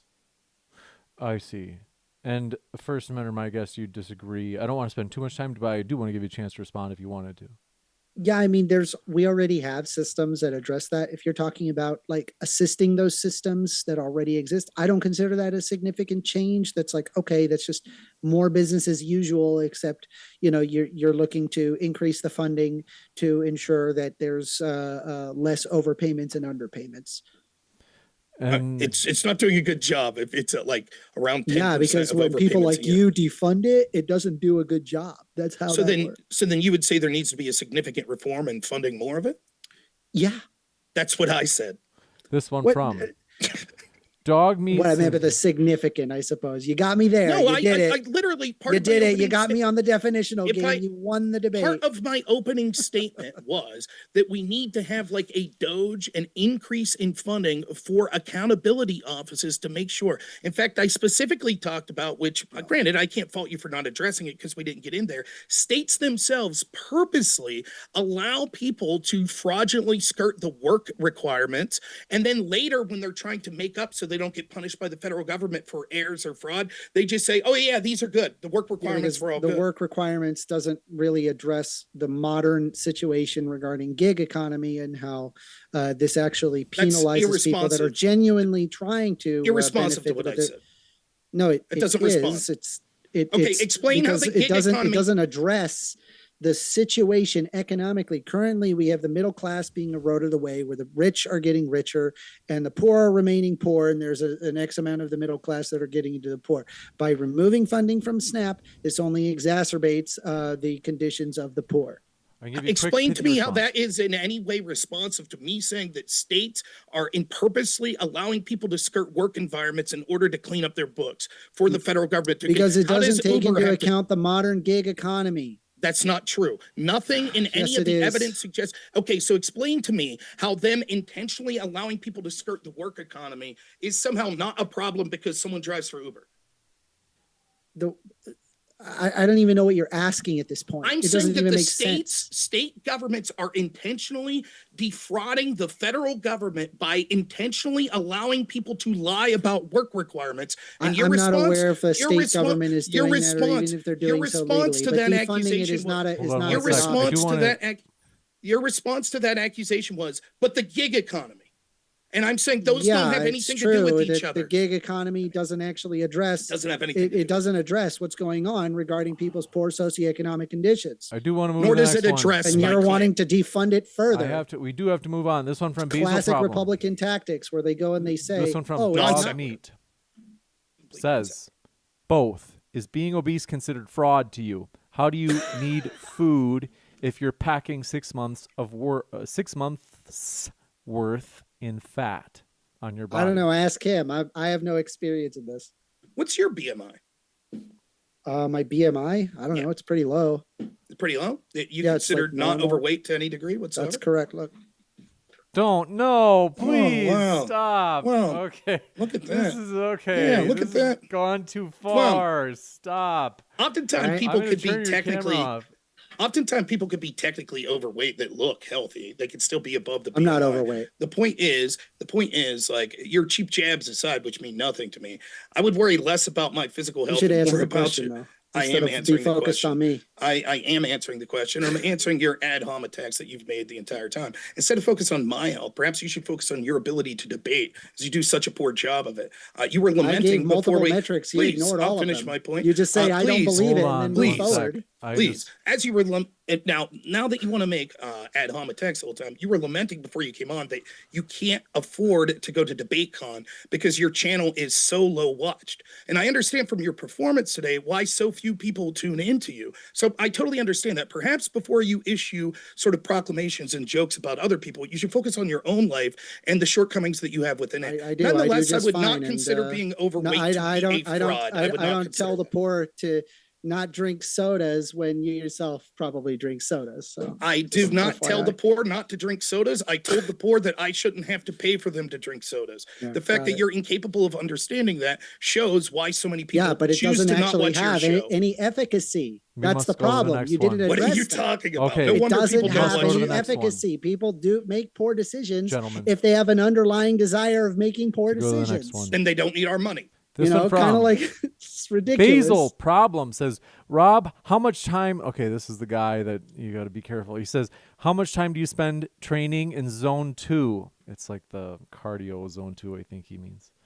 This one, if you want to respond, you can. You don't have to. This is a nasty guy. He's going to start talking about your body soon. He does that to all our guests. He says, if you had been 1stAmender, I've been hyper focused on my body. He says, perhaps some wishful thinking on you guys' part. He says, if you had been elected to Congress in 2019, would you have voted to release the Epstein files, Rob? Yes. This one from Basil says, Rob, please tell us what health habits you are following to mitigate your risk of adult onset diabetes. I am regularly exercising. I've started to eat, trying to take carbohydrates out of my diet, but I don't do the best job. What does any of this have to do? There's a fundamental misunderstanding. Well, it's not a misunderstanding. It's intentional obtuseness from 1stAmender and the people that are watching. No one's saying that people should be forced to make healthy decisions. We are saying that the government should not take your tax dollars to buy unhealthy product amenities for people. This one from... Simple concept. It's difficult. As I say, not as I do. Am I right? No. Are you okay? If I was doing as I say, not as I do, I'd say 1stAmender, send me money for soda. Send me money for soda. Do you want donuts? Yeah. Go over to my chat and give me a super chat. Big League Drew says, Diet Coke is better than Coke. Change my mind. Basil Problem says, Rob, do you buy pool health insurance? I don't know why he's so obsessed with your health insurance. If you do, why should why should I subsidize your obesity? I'm not answering. This one that. from Airborne Animal says, notice that First Amender focused only on children and not adults on food stamps. Could it be that he is cherry picking the data? I think so. First Amender, like all leftists, cannot control himself. Hold on, I'm getting him some money for soda. Thanks, I appreciate it. I'm sure the less than, 20, 30 people that watch you regularly? How much, by the way, how much you making in donos there with your job? What was your job? System analysis. That's your job? I'm a systems systems administrator. Yes. Excellent. Emperor Fat Ass Dog says, Trump has lifted over 600,000 Americans off food stamps and 1.9 million more Americans are employed today than when he took office. Sounds like MAGA isn't such a bad thing, First Amender. Wait, I'm sorry, repeat that. I was focused on donating to Rob Noerr. They said, first offender, Trump has lifted over 600,000. For the record, he doesn't have a record, any illegal stuff that we know of. He says, Trump has lifted over 600,000 Americans off food stamps, and 1.9 million more Americans are employed today than when he took office. Sounds like MAGA isn't such a bad thing. I'm sorry, one more time. I'm just laughing really hard because everybody is responding to the donation I just gave in his chat. Sorry. This one from Chef Dylan says, first offender, if there is, disclaimer, he's not known for having offended anybody. If there is a net boon for the economy from SNAP, why isn't anyone pushing for simply printing $1 trillion and putting it into SNAP? We'd be able to eliminate federal debt. Because of inflation. Inflation is bad. We don't want too much inflation. Think of how much the GDP would increase. The GDP does not increase by having that much inflation. Oh, so I just it actually causes a net negative because when you have too much inflation, I'm sorry, people don't spend their money. No, wait, your argument is inflation doesn't increase GDP. That's exactly opposite. Actually, inflation does increase GDP. So inflation it depends. It depends on the level of inflation. That's a complex question, but again, it's not that complex. If we printed $1 trillion more and handed it out, GDP would go up by $1 trillion. It can also reduce trade in the fact that people are less secure in their money being secure in that. And so it can cause a deflationary spiral. There's a whole bunch of different reasons why this doesn't necessarily work out. But we know SNAP is a net benefit economically speaking. And it doesn't have to be, I mean, if you really don't like GDP, none of that matters. That's fine. You can look at the MVPF, which is a good empirical measure that doesn't need to use GDP. It's the same. Pick your measurement. I mean, it's just empirically, no matter what metric you use, SNAP benefits is a net boon. So I'll respond to this. So what you can see is he acknowledges here that it's not just a matter of government spending money means GDP goes up, which is good. He goes back to this metric that we dealt with the whole time. All this metric says is when children are healthy, they're less likely to use other government programs when they get older. He laughably says that it's $1. That is exactly what it said. You went through the study. It said that the people that were on these programs as children are less likely to use programs from the government when they get older. The reason for that will be because they're more nutrition that they got, which means that they would be less likely to be on other government programs when they get older. Laughably, he tries to make the claim for $1 put in is $56 taken out. Now he shows you right here while that over the lifetime of the person. Because if that was true, then if we gave everyone food stamps, then we would get 56 times the amount that would be put out, which is laughable. This is clearly there is no reason. There is no reason. Would do a lot better. I'll finish real quick. I'll finish. Or not Rob. First Amender. Let's let Rob finish. There is no reason why the significant reforms that I'm suggesting, cutting out sugary beverages, other reforms I suggested, getting able-bodied adults off. Notice I never said anything about children, which is what his metric's talking about. And he was unable to argue any of that. He just says, no, somehow magically taking tax dollars to pay for sodas means that people are doing immensely better economically. It's laughable. This one from Basil Problem. Rob Noerr, you were a, quote, national debate tournament qualifier. Please tell us what that entails. Were you also a modern day debate qualifier? I don't know what that means. We don't have a qualifier. I'm not going to answer that guy. I don't give a shit what he Lord says. Farquaad says, legalize Coke. We sell bricks of it. GDP goes boom. We're better off it. for it, right? People would have more energy. Yeah, you don't have to use GDP. Once again, you can use the MVPF as well. It's the same thing. I mean, it is a net boon to the economy. People do better off when people are fed as opposed to not fed. It doesn't require a brainiac to figure that one out. I mean, I don't know. Right wingers don't like numbers. Like anytime you bring up any number, they're like, I don't believe that number. That number is bullshit. I'm going to keep believing whatever it is I want to believe in, and fuck all measured statistics whatsoever. It's biased. PBS, it's biased. The World Economic Forum, it's biased. GDP is biased. You know, it's all biased. The math is biased. It's all biased. And really, we should just, I don't know, just take away SNAP from poor people, I guess, because I don't know, poor people don't deserve it. I guess when ad homs and intentional misunderstanding don't work, straw man will have to suffice. I also was presenting numbers that were contradicting the exact numbers he had, and they were from better sources like the USDA. For example, his didn't PBS actually provide source, any please, sources please let me finish. throughout the entire example, debate. For example, just because I didn't screen share, when I tell you the source and you don't dispute it, such as the USDA that I read directly from, you read your from PBS GPT. All right, I'm going to mute you because you just keep talking while Rob is trying to get through a sentence. Again, he says Rob GPT. I read directly from the USDA. His source of PBS said that there was no evidence whatsoever that people that aren't on SNAP are more likely to drink soda or purchase soda than people that are. I read directly from the USDA showing that that's not true. I also talked specifically about his data was being misrepresented by him. In addition, he didn't know what the metrics behind his own studies were, as evidenced by the time that he was trying to go through it desperately and come up with some reason to rationalize what he was saying. His own metric that he's talking about that's not the GDP number is talking specifically only about children that have access to food stamps. And even here, he belies what he's saying. He says, oh, when people have access to food, then, oh, yeah, it just makes sense. And he doesn't believe any of the data. Now, what I'm saying is the way you're interpreting that data is incorrect. For example, we all agree, based on the other numbers you're saying, if they're true, that they do have access to food. Because if we stopped using food stamps to purchase soda for them, they literally would purchase soda, implying that they're not starving to death, which means that if it's merely a metric that your numbers are saying that people that aren't starving to death are doing better, they already have the money according to you. Pithy responses. This one from Chef Dylan. The government cannot tell a man unless 1stAmender. If you wanted a quick pithy response to that, I can give you one because I don't want to. I mean, he's just repeating the same thing. I've responded multiple times. Once again, he's not acknowledging that his proposal has shown to not work. This one, Chef Dylan says the government cannot tell a man who pays for his meal what he can eat. The government can tell the taxpayers, parasites, what they can eat.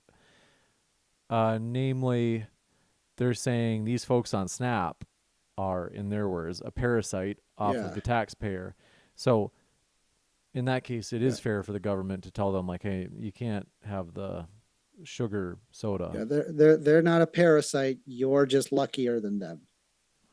Your argument is that the only thing that makes someone have more money than someone that's poor is luck? Yeah, the number one determinant of what causes someone to be wealthier as opposed to poorer is their zip code. It's okay, really but that seems quite sad, really. That seems to belie arguments you were making earlier. Also, considering that the middle class has been eroded away, that's another problem. You said earlier the number one determinant of what determines your success in life is zip code. You said earlier that poor people are more likely to make worse choices. So they're more likely to, when they're even broke, people make poor choices, rich or poor. Hold on. Okay. It's just you have first. Okay. It's just that poor people, when they make poor choices, it's worse for them. Okay. We need to, like, when someone's talking, we got to, like, let them finish sentence. It's fine. I said what I need. I mean, he's like misrepresenting what I say. I'm not misrepresenting. What you said earlier was that poor people are more likely to make poor choices. That's why they're more likely to be diabetic. No.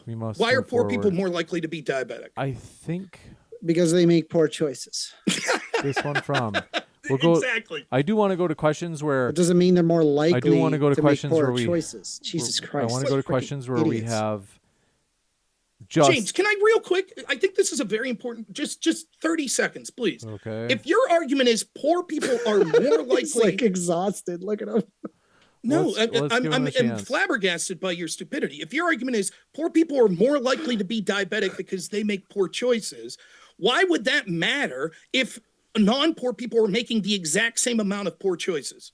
Rich people make poor choices too. Then why aren't they equally likely to be diabetic if the reason that poor people Because are more they have diabetic likely poor better choices? health care. We must So- go to the next one. I hate to do this, but guys, we just have so many questions that people are wanting another question. Wi-Fi Gospel says Medicare already limits what is able to be bought by extra benefit cards. They can only legally allow eligible beneficiaries to buy healthy groceries. That's on the Medicare program, I believe. There is no basis to what is the healthy versus unhealthy. That's really difficult to put legislatively. And a lot of this comes down to a lot of state benefits and what is allowed versus not allowed. It's not as simple as like, well, this is healthy, soda's unhealthy, juice is healthy or unhealthy. I don't know. Maybe it's unhealthy. Does it contain red 40? It's unhealthy. Like there's a whole bunch of metrics that people can use where it's like super subjective as to what's healthy and unhealthy. And all this does is just increase the administrative burden, and it just increases stigma towards poor people. And at the end of the day, rich people end up making bad decisions, and well, so do poor people. It turns out we're like ape people that like sweet things, and so we consume sweet drinks. Let's And by go the to way, the the, next. the level of concern he has is 7%. That's the total that people spend on sweet drinks. Farney It's not. says, The level of concern was 20%. Also, It's you not. misrepresent once more there. What we're saying specifically is Farney. that there are already programs like WIC and Medicare that limit out healthy choices. And you saying that because we don't know on the fringes, like whether or not kale is as healthy as lettuce, means that we We have can't to go to the determine next whether or one. not soda is healthy or not is laughable. It's weaponized stupidity. The Farney says Guinness has more nutritional value than soda, actually. The Vile Van Gogh says, I don't know what GDP is. I don't know what they're quoting here. They say, quote, I don't know what GDP is. I don't know what supplemental income is. I don't know if soda is unhealthy, but study says line go up.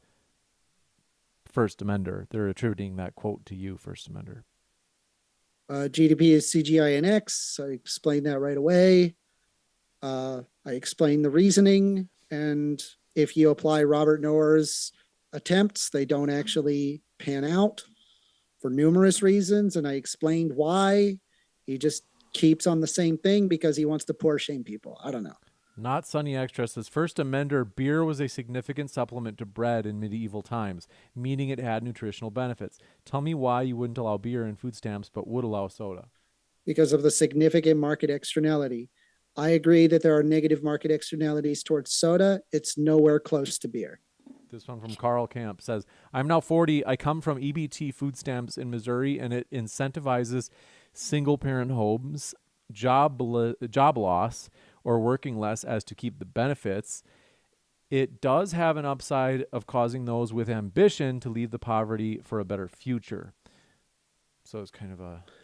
I couldn't agree with you more. This is why I was arguing not significant reform, but small reforms that kind of wean people off of it as people get more successful. So that way, if a person decides to work more or they take a promotion, that mathematically it would benefit them to take the promotion than it would be to just suddenly like cold turkey food stamps. We didn't get into this, but it's nonsensical. First, you agree with him. He said it does things like incentivize single parent households, which is bad for a litany of reasons. And secondly, even if we delved into what you were saying here, one, that would be a significant reform. Second, it would still lead to these same sort of things. Like now you would just have, instead of the cliff being 1 month, it would be 3 months, and people would still make the decision and say, you know what, it's not worth working an extra 10 hours a week in order to just have $50 net increase because 3 months from now I'm going to lose my food stamp benefits. It'd be the exact same problem, just delayed a couple months. This one from Big League Drew. I'm at McDonald's buying a Diet Coke right now. Good for you, Big League. It tastes different. Birds aren't even real says, never heard anyone say soda should be free for all. Kind of schizo. Like a thought you dismiss entirely. Yeah, I don't think that soda should be free for all. I just think that penalizing it leads to unnecessary bureaucracy that doesn't actually accomplish what you're looking for. Chef Dylan says, I wasn't 100% anti-welfare, but thanks to 1stAmender, I now am. They say I'm fully against helping the poor specifically through government programs. So they say like they're saying I don't want to help the poor through government programs, but I'm open to other ways. I have a feeling he was always convinced, but They say, okay. No, it is well, it they have it is honest. I'm they sorry. they end with thank you, creepiest bad faith debater ever. It is true, though, and what First Member, I mean, he's sort of lolcalling his way through this. That's fine. But the truth is, these sort of arguments that he's making here actually has the counterintuitive effect. What happens is people that are generous and want to help out poor people, when they're told that they're disgusting and they're stigmatizing people by saying, hey, let's make sure they're getting nutritional stuff instead of amenities that even I can't afford, they start to get embittered and they say, well, fuck it. If that's going to be the answer, then I don't want to do any sort of helping to these people because of the entitlement that comes with it. So it's really sad that actually people like 1stAmender probably lead counterintuitively to more pushback. Any argument I could make for reform isn't going to be as effective as people making their own decision to reform because people like him are so condescending when they're saying that you should be forced to pay for these people to have these amenities. This one I coming mean, that in would be from great if it actually did that, but it doesn't. But okay. this one coming in from. Pardon me, I got turned around here. Chef Dylan says I wasn't. Oh, we got that. Basil Problem says Rob. They say they call you Robbie technically. When an Thanks. LLM replaces your YouTube channel, what's LLM again? I'm slow. It's a limited language model, or I think that's Okay, they say. language learning model. Thank you. Okay, so it's some sort of AI. I'm old. They say when Yeah, it's like Chat GPT and things of that nature. they say when LLM replaces your YouTube channel or whatever revenue you make from these debates, will you take government benefits? I'm not addressing that guy. This one from Airborne Animal says welfare was never meant to actually lift people out of poverty. Thomas Sowell has direct experience with it and spoken about it at length.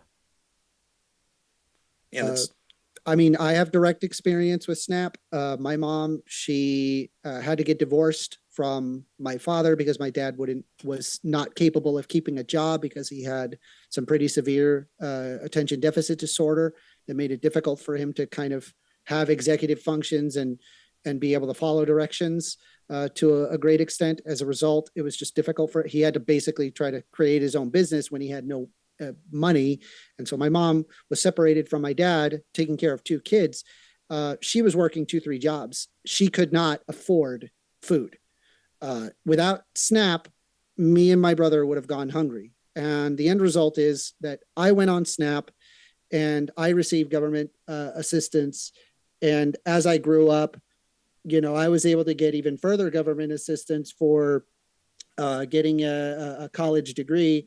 And then I got my bachelor's degree in management of information systems. I've by far, paid much more in taxes than what I garnered. So I'm living proof that yes, giving how much food stamps works. when you were on food stamps as a young person, how much was purchased of soda? I'm sure an amount.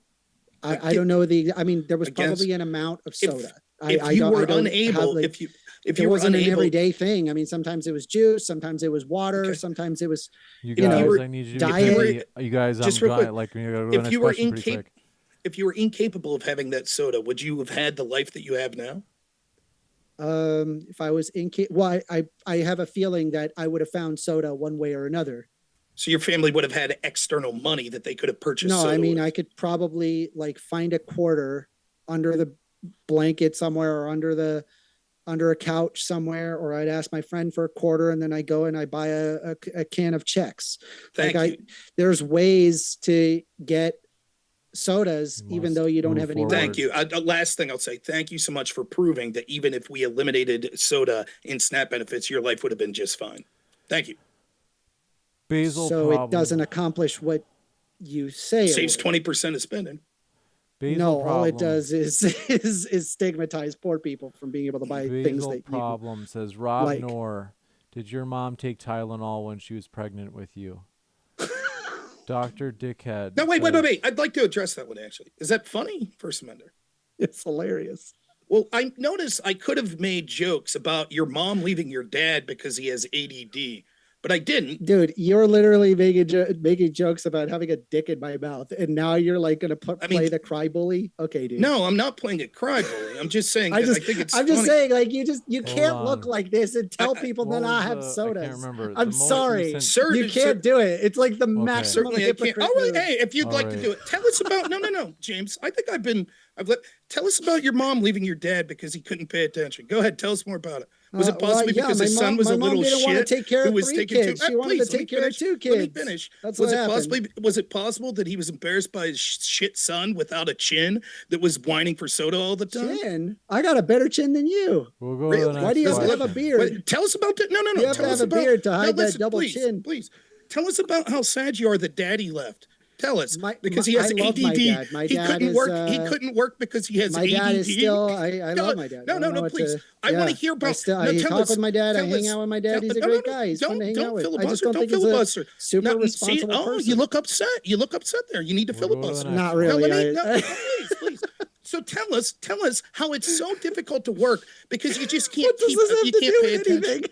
Tell us about your awesome dad. Tell me about your dad. Yeah, tell us about it, right? He couldn't pay attention, so he couldn't have a job. Those are the sorts of people that need food my dad is a pretty distracting person, and so it doesn't surprise me that he had difficulty with executive function. So what sort of welfare should we provide people that are just easily distractible? Food stamps was great. Thank you. I appreciate it. So are you easily distractible? Uh-huh. So should you get welfare as well? No, because I'm self-sufficient. I don't need it. Why couldn't your dad be? I don't know. I'm not my dad. Right. I don't know what he goes through on a daily basis. So I just want to be clear. In your world, that we would give food stamps and perhaps other forms of welfare for people that are easily distractible. No, I'll help you out. To people that need it. Okay, like people that are easily distractible. No, to people that need it.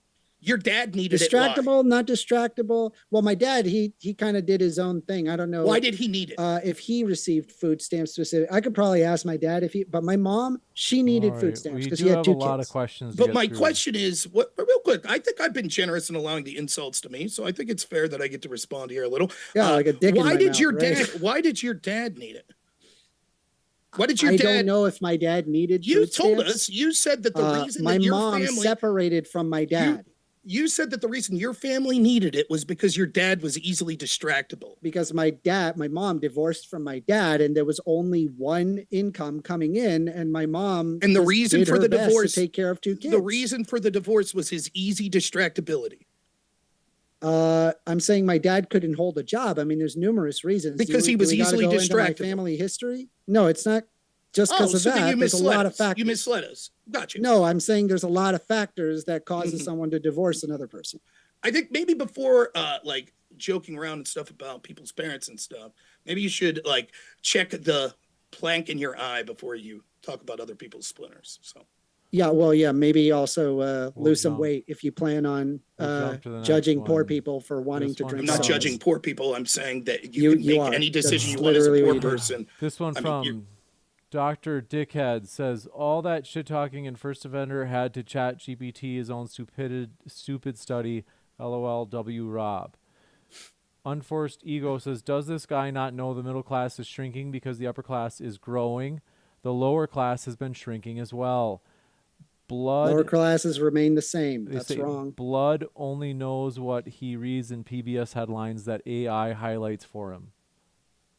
Yeah. It's not AI highlights. It's not PBS. You can look at AP News. You can look at the World Economic Forum. You can look at the Human Development Index. There's so many different metrics that you can observe that exemplifies exactly what I'm talking about. Flavius Asinius says, can libs ever engage in good faith, or do they need to resort to sophist rhetoric?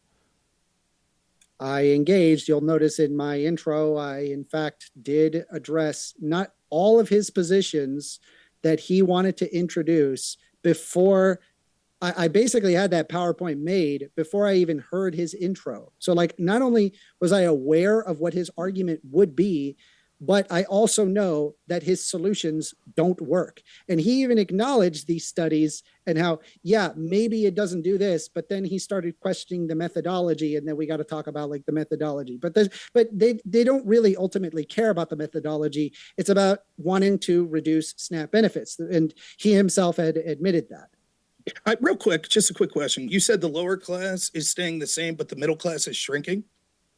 What's that? I got a deck on my mouth. I can't hear you. Clip that. I said, you said the lower class is staying the same, but the middle class is shrinking?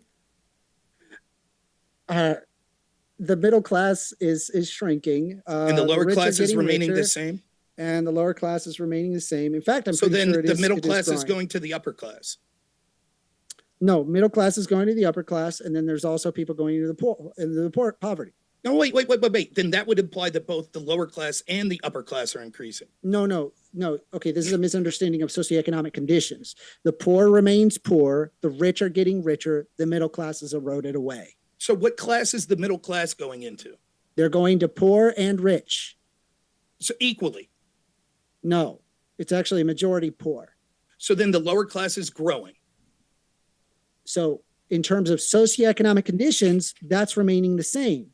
But yes, the total population of poverty is increasing. Okay, thank you very much. I don't know what you mean when you say in terms of socioeconomic conditions. The conditions of their poverty, it remains So- the same. They remain poor. They don't Right, seem to that's climb clearly- economically. That's clearly not. In fact, I would say probably the poorer, probably the socioeconomic conditions are probably getting slightly better with the advances in technology, right? But clearly what the questioner was asking was the more people making it to the upper class, more people in the lower class, middle class eroding. And you sort of sneered at that, but you're absolutely wrong. According to your own interpretation, if the middle class is eroding and they're not becoming upper class, then the lower class is growing. Do you think it's a good thing that the middle class is eroding away? No. What's that have anything to do with what I just said? Well, I was just curious. Anyway, You're very good at non sequiturs. I'll give you that. This one from, do appreciate your question. Kokomo says, kudos to James, great moderating, appreciate it. Thanks for your kind words. Airborne Animal said, in Alaska, a family of 7 can get $10,000 a month from SNAP alone. you cannot receive $10,000 a month on SNAP. That's not possible. Hold on. They actually responded. They said, I did take the data from the wrong table. Apologies. They said in Alaska, instead of what they just said, they're correcting themselves. They said in Alaska, you can get up to $6,400 a month for 7 people. I'm not sure if that's the case. I mean, I can take a look and see what is the max amounts. And get, but I don't. Yeah, I don't. It I sounds guarantee you, it's not 6,000. they did check. They double checked the table. To be fair, I am curious. So, how much you can get from SNAP in Alaska for 7 people in a month? If anyone wants to Google it, I'm curious what it is. But Pable 73 says it never fails. Those who criticize socialism have no idea what it means. 100%. I completely agree. Anytime you hear like a social safety net, people cry socialism. Well, this is meant to but insult Rob. I want to give Rob a chance. This is Well, meant to I do know critique what Rob. socialism means. You right? don't It means know what socialism government owns the means. means of production. It's This the one? workers' ownership of the means of production. Okay, Rob. workers, same difference. No, The government is not the collective. workers, Rob. Government is in Government this is not the example. workers, Rob. In this example, what I'm saying is Oh, that Jesus. the government is made up. Are of you the totality of government? Are you a Hold on, worker? Can you let him? Please, We can't legal. even Why hear can't what you he do- says. Are if you a just, worker? If you just talk over him, we can't hear what Rob is saying. Yeah, but it's Methinks just, if you like, ever stupid. find a woman, she's going to leave you for not having the ability to pay attention and stay on task too. Now, what I'm saying is, despite that, we can see that there are policies that are more capitalist or more socialist. For example, we don't have a pure capitalist society either. We have a mixed economy. What I'm criticizing specifically is when someone says, if you suggest that you should take tax dollars and give things to poor people that are amenities like soda, and to say that we shouldn't do that, that means that you're shaming them and saying that they shouldn't have the right to consume soda. That leads to one to believe that it's a socialist mindset that says these people are entitled to things, including those that are amenities. Yeah, well, I think that there are basic necessities such as food that I think So that does we not as a the basic wealthiest necessity. country we as the wealthiest country on planet Earth should be able to feed our population, which would include the poor. And Let's then, move to the next heck, one. we have people in prison where they get 3 hots and a cot. I have no reason why somebody who's poor should not be able to also receive We're talking about these soda. food benefits. Soda. That's what the there's point was. also Soda. but the problem is that the implementing that doesn't actually do what you think it does. I've provided I mean, that. I over and over. don't know how many By times. the way, I also just for fun on James Coons's last thing that they said, where I think there was somebody that said that there's somebody that receives $7,000 a month based on 7 people in the house in Alaska. That's wrong. The maximum monthly benefit for a household of 7 is $1,571. It's just not possible. Anything past 8 people in a household, $1,789. Each additional person is $218. So I have no idea where you're getting that number. That's the fiscal year of 2026 SNAP benefits by household size. But do you have like the web address, just out of curiosity? Yes, it's the cbpp.org. Here, I'll go ahead and I'll provide it in chat. That's good. Even if people, just so people in the audience can look it up, CBPD. Yeah, so SNAP benefits by household PPD. size, fiscal year of 2026. It is and it will give you the table of the amount of money that is allocated based on household size. Now that same super chatter that said that, I want to give them, they had another one. And then I do have to restrict the rebuttals during the Q&A because there's just a lot of questions. They said, so is 1stAmender arguing that overweight people in SNAP should not get benefits until they lose enough weight? No, I'm not arguing that. It's him that's arguing that. This one It's not. That's nowhere. You near wanted what to I'm remove soda. This one from You're Roger. literally arguing that. If I will respond very quickly. The misnomer, it's clear that he's intentionally obtuse or he's too dumb to have this conversation. I'll once more repeat what I'm saying is that they are not entitled to it to take money from people through force and then force us to buy amenities like soda. He says that the studies show this wouldn't work. This proves one of 2 things. Either one, they don't need as much SNAP as they're getting because they have extra money that they will then use for an amenity like soda. And so we shouldn't have to subsidize them for food. Or second, that they would make healthier choices because now they would make sure that they're getting actual staples that would make them healthier. He can't have it both ways. This has nothing to do with shaming. It's either saving money or it's having people become healthier. It's one or the other. Rachel Wilson says, attacking Rob's weight is an actual ad hom for all you goofs who don't know what it means. Address his arguments or shut it. Lord Farquaad echoed, he said, you're body shaming Rob. Zodiac says, I think 1stAmender gave me Down syndrome. Okay. Java Crow says, liberals have one trick. They make their argument the title of whatever study they use, parentheses, that they don't read. They're like 12-year-olds with Pokemon cards. It's true. He has no idea. Like, even when I walk him through, you have to ignore all studies in order to get your ideology to work. So I think I'm winning here. This one, you want to respond to that? I actually cited data and I understand the data. I walk him through why what he's saying contradicts itself, and he just continues to repeat the same thing. No, it wouldn't work. Stupid. This one from Leo Whitmer says, 0-calorie sugarless diet soda is also bought on SNAP. How is that different from something like a cigarette or alcohol? Because of the lack of negative market externalities. Cigarette. What's the negative market externality? I do have to keep the cancer. I do have to keep the response. Diet soda causes it too. To a minimum. It does not. Rachel Wilson says, Rob has a wife and a child. If 1stAmender wants to try to flex on Rob, why doesn't he have a wife or kid? No takers? He has negative charisma. Rob has no such problem. I mean, I like my independence. I don't know what to tell you. Irrationally irritable says, I tune in to see Rob volunteering to help special needs twinks. I'm sorry. All right. That's all right. I took the insults. Go ahead. Leave 1stAmender here. He looks real happy there. They said, learn how to debate. Rob, you are so nice. 1stAmender, any response? Yeah, like the dick in my mouth. That's so nice. Yes, after you made ad hom several times. If only I could just ignore these studies and just walk away and just keep watching Fox News or whatever dumb podcast that you listen to, because, like, I don't know, government bad. Okay, this one from Cabin Planet. Can First Amender explain what he means when he says, quote, they deserve it? Yeah, I believe that people should have be able to eat in the wealthiest country on planet Earth. We have people in prison that have 3 hots and a cot, entirely paid off of taxpayer expense, and I don't think that that should be different for people who are poor. Basil Do they problem. deserve soda? Sure, why not? I don't care. There you have it. Make bad decisions. Basil. I don't care. Basil Problem says, Rob Noerr, come on, pledge today that you'll run the New York City Marathon in 2026. Let's see you on Strava. I don't know what Strava is. If you want to respond, you can. You don't have to.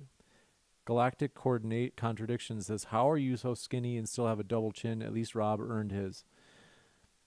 Braino Wife 1 says, God bless Rob. Pable 73 says, I bet more than half of the chat are anti-vaxxers or climate.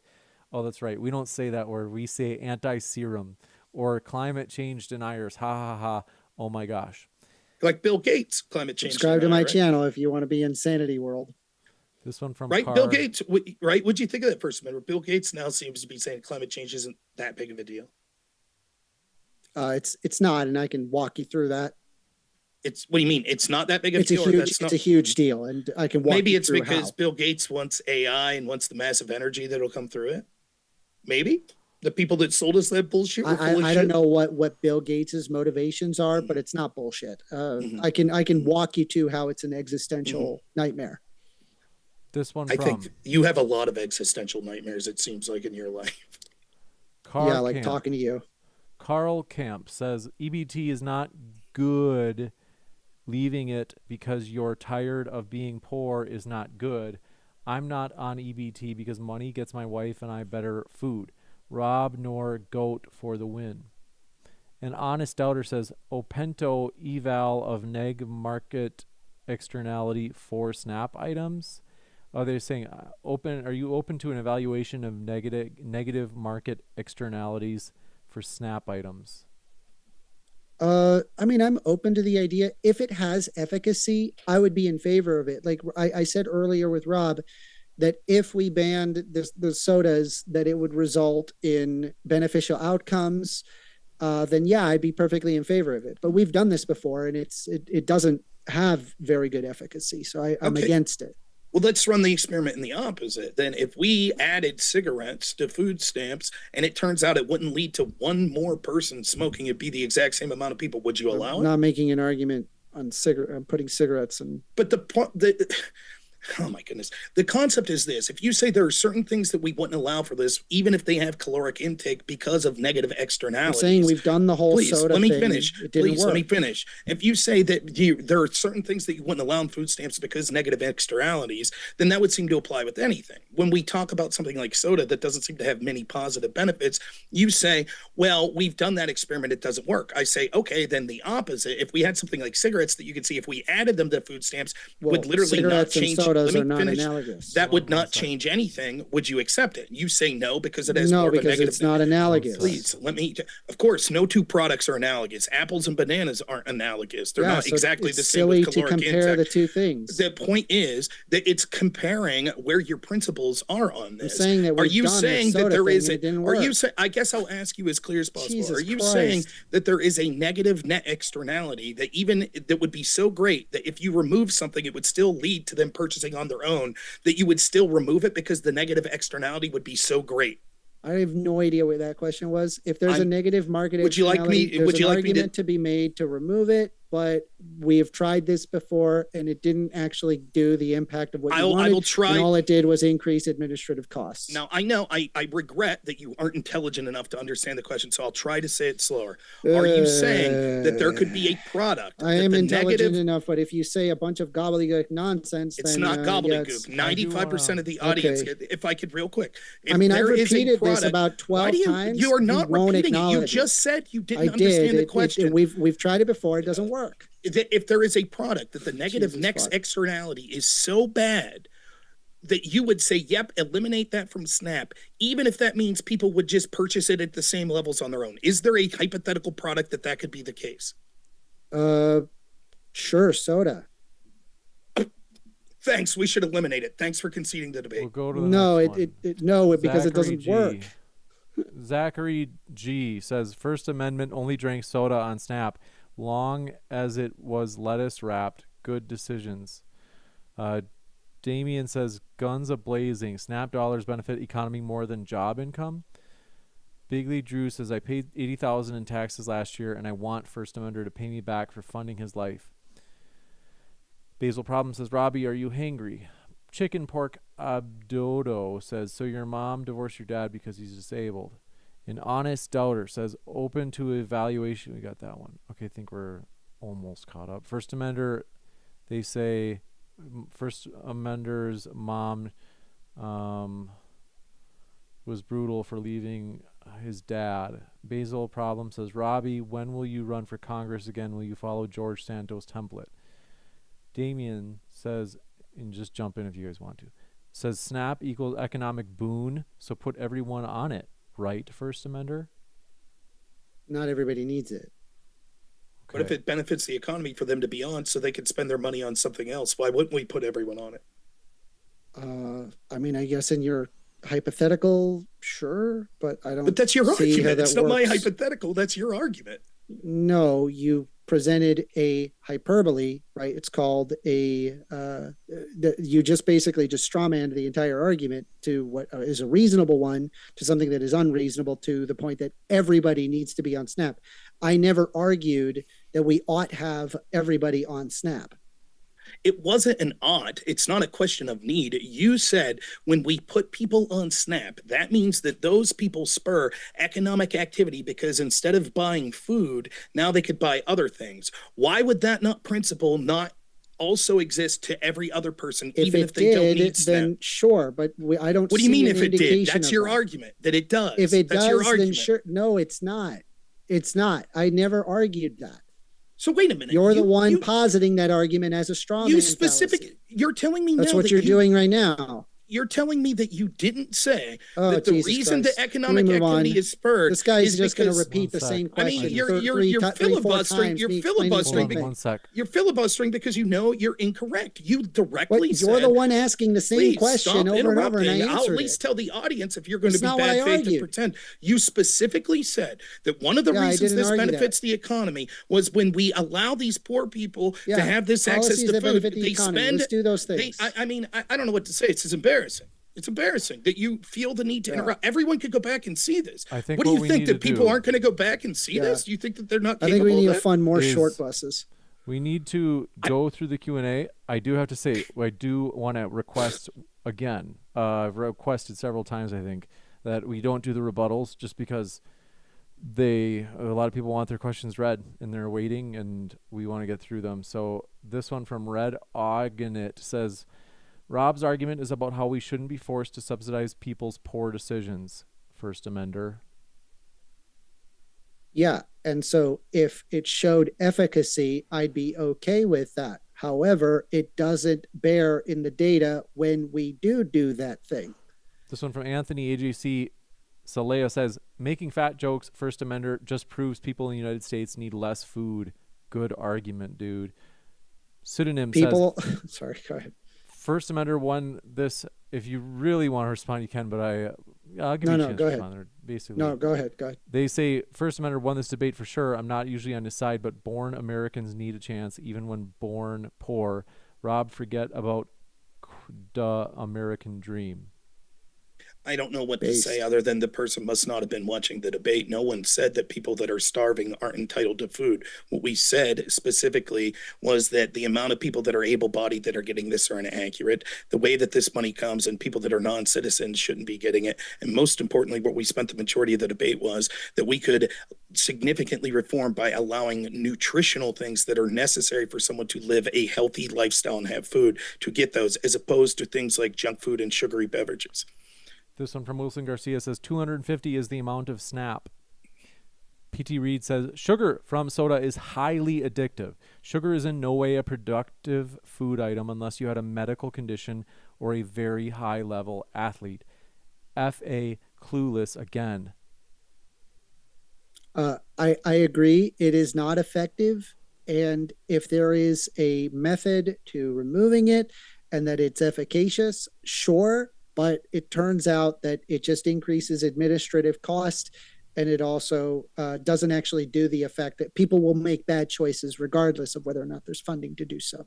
Do you think that people would make that bad choice if they were starving to death? This is a rebuttal question. I don't want to do these. Okay. Yes. It's just because I don't think they would starve to death and get soda instead. That's stupid. This one from soda's calories.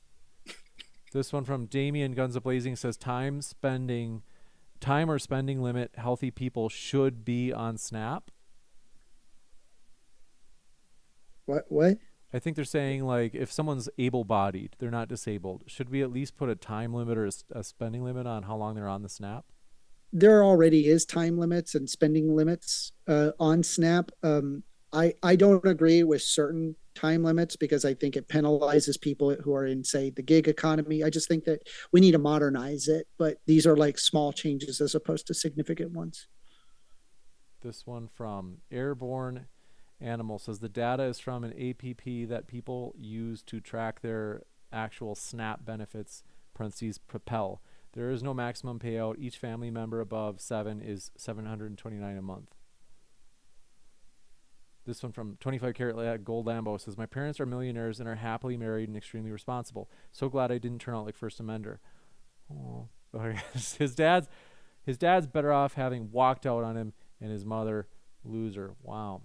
All right. This one from Pseudonym says, based on what Rob is saying, not limit money or soda, limit calories. Clearly Rob is winning this debate.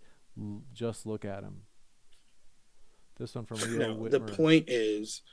The point that I'm making is, right, that we shouldn't be forced to put in a nutritional program things that are non-nutritious. This one from Pseudonym says, based on what Rob is saying, not limit money or soda, limit calories. You already said Never mind. Sorry, I'm retarded. Leo Whitmer says, okay, then why not get people on SNAP Spotify Premium too? That doesn't cause cancer, just like diet soda, apparently. I don't know why you would need to do that. If we could prove that it helped their emotional well-being, should we? If there was a significant benefit, then yeah, I would totally agree. But we don't observe that. It's getting Lambos too, huh? This one. Yeah, again, that doesn't. Once again, that's a huge cost there. It's not going to happen. So they're saying Samurai Jack says SNAP should be for actual struggling people, not chicks who lay down with losers and want to escape responsibility, or lazy fatties who hate the gym.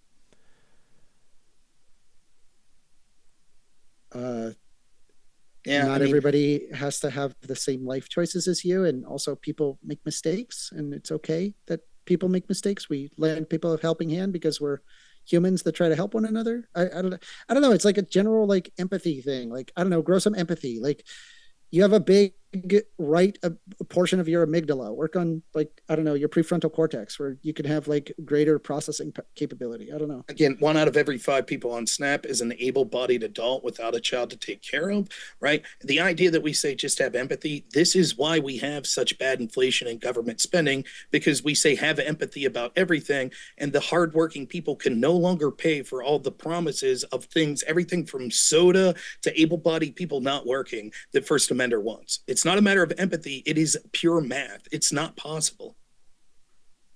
This one coming in from, do appreciate your question. We're near the end of the list. I want to say thanks for your questions, folks.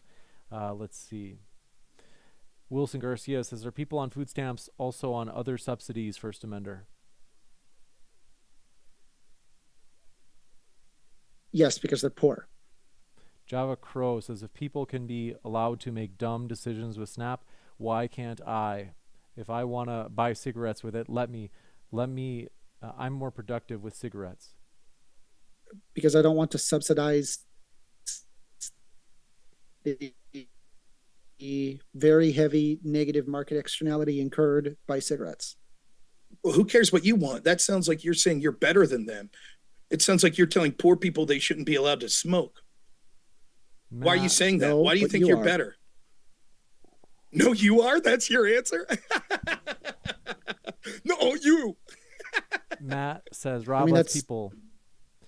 1stAmender will give you a chance if you want to say something. It was your argument, not mine. So No, go ahead. your argument is you don't want to give them those Jesus cigarettes. Christ. So you're telling those poor people that you're allowed to smoke, but not them. That's what you're saying, right?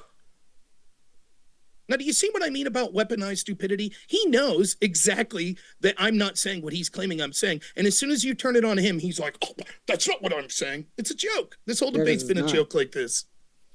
Can you explain how you're not saying that poor people don't deserve cigarettes? Make sure you get that extra large soda that I got for you. Hey, no answer there. Tell Dad I said hi. Let's see. Matt says Rob lets people finish, but James always lets Spurgs like First Amender interrupt. Always bad moderation from Modern Day Debate.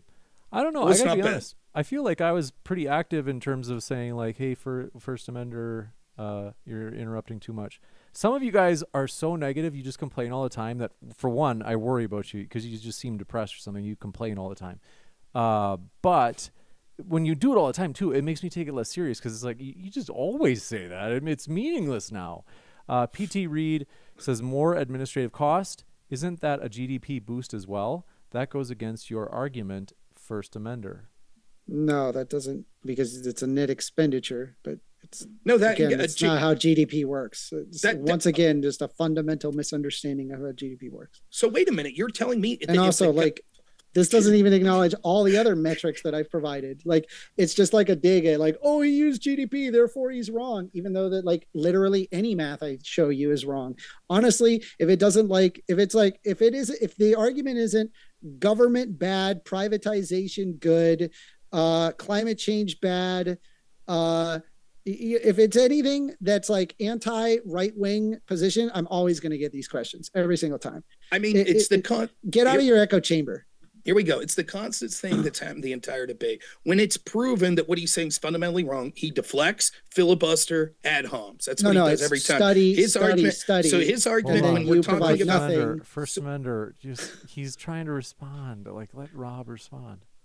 When it comes to this, he originally said that government expenditure increases GDP. That means there's no reason that bureaucratic spending by the government also wouldn't increase GDP.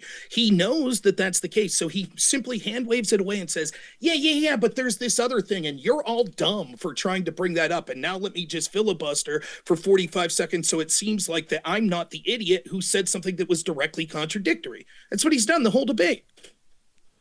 This one from...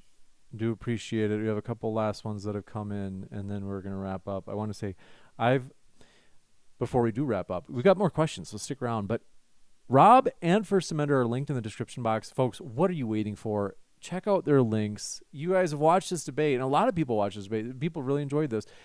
Check out their links, and you can hear more from them on these topics. Chef Dylan says, First Amender, please leave the SSRIs. We need you back on Earth. This one from PT Reed says, Vile Van Gogh, quote, snap good because line go up. But if everyone is on it, line going up, not good anymore. First Amender. They're saying that's what your logic I mean, you don't have to look at line go up. I mean, you can look at HDI, the Human Development Index. You can also observe the fact that there's most European countries that apply their own form of SNAP eligibility, and they do much better socioeconomically than we do in the United States. Even though we're the wealthiest nation on planet Earth, there's so many metrics that shows the efficacy of SNAP and why it's a good thing to have SNAP, and it's not just as simple as line go up. Like it really isn't. Again, a deflection from what the person was saying. The implication of the question is, if it's good in the ways you're saying, such as it increases GDP, it helps out with people spending elsewhere, then why not just say give it to everyone? Then the lines of the GDP and the line of spending going to other things would increase. And you're just like, but there's other metrics. That's unresponsive to what the questioner was asking. Okay. This one from, do appreciate it, John Locke. Says, why didn't your mom have empathy for your dad? And this one from Damien, Guns A-Blazing, says, Alexander, define empathy versus sympathy. Give an example, please. Is he asking me the difference between empathy and sympathy? Yeah, they like an example. I'll have to think about it. I don't know. Check ChatGPT. Off the top of my head. From rote memory? You don't remember it from rote memory? That's correct. I don't. Not doing so well there, bud. This one from. You should probably ask ChatGPT the answer to that. I don't need to. I'm doing just fine, thanks. This one from. Do appreciate it. A couple last ones is Lost Highway says, Rob, if the bureaucracy required to filter your undesired food from SNAP costs more than just paying it, would you still support doing that? Just spite?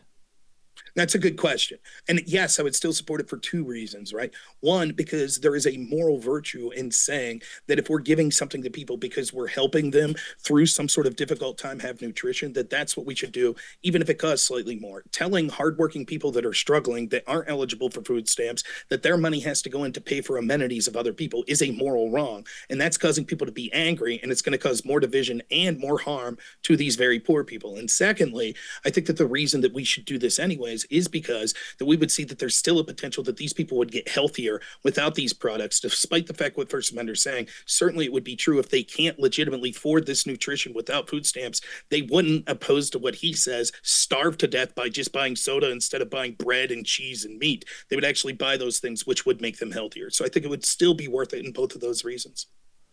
You got it. This one from. Do appreciate it. Thanks for your super C. Says James did good job moderating. This debate was fair. Thank you for your kind words. So. I appreciate that. Brimstone DDD says, why doesn't the reasoning for not giving wild animals food also apply to poor humans?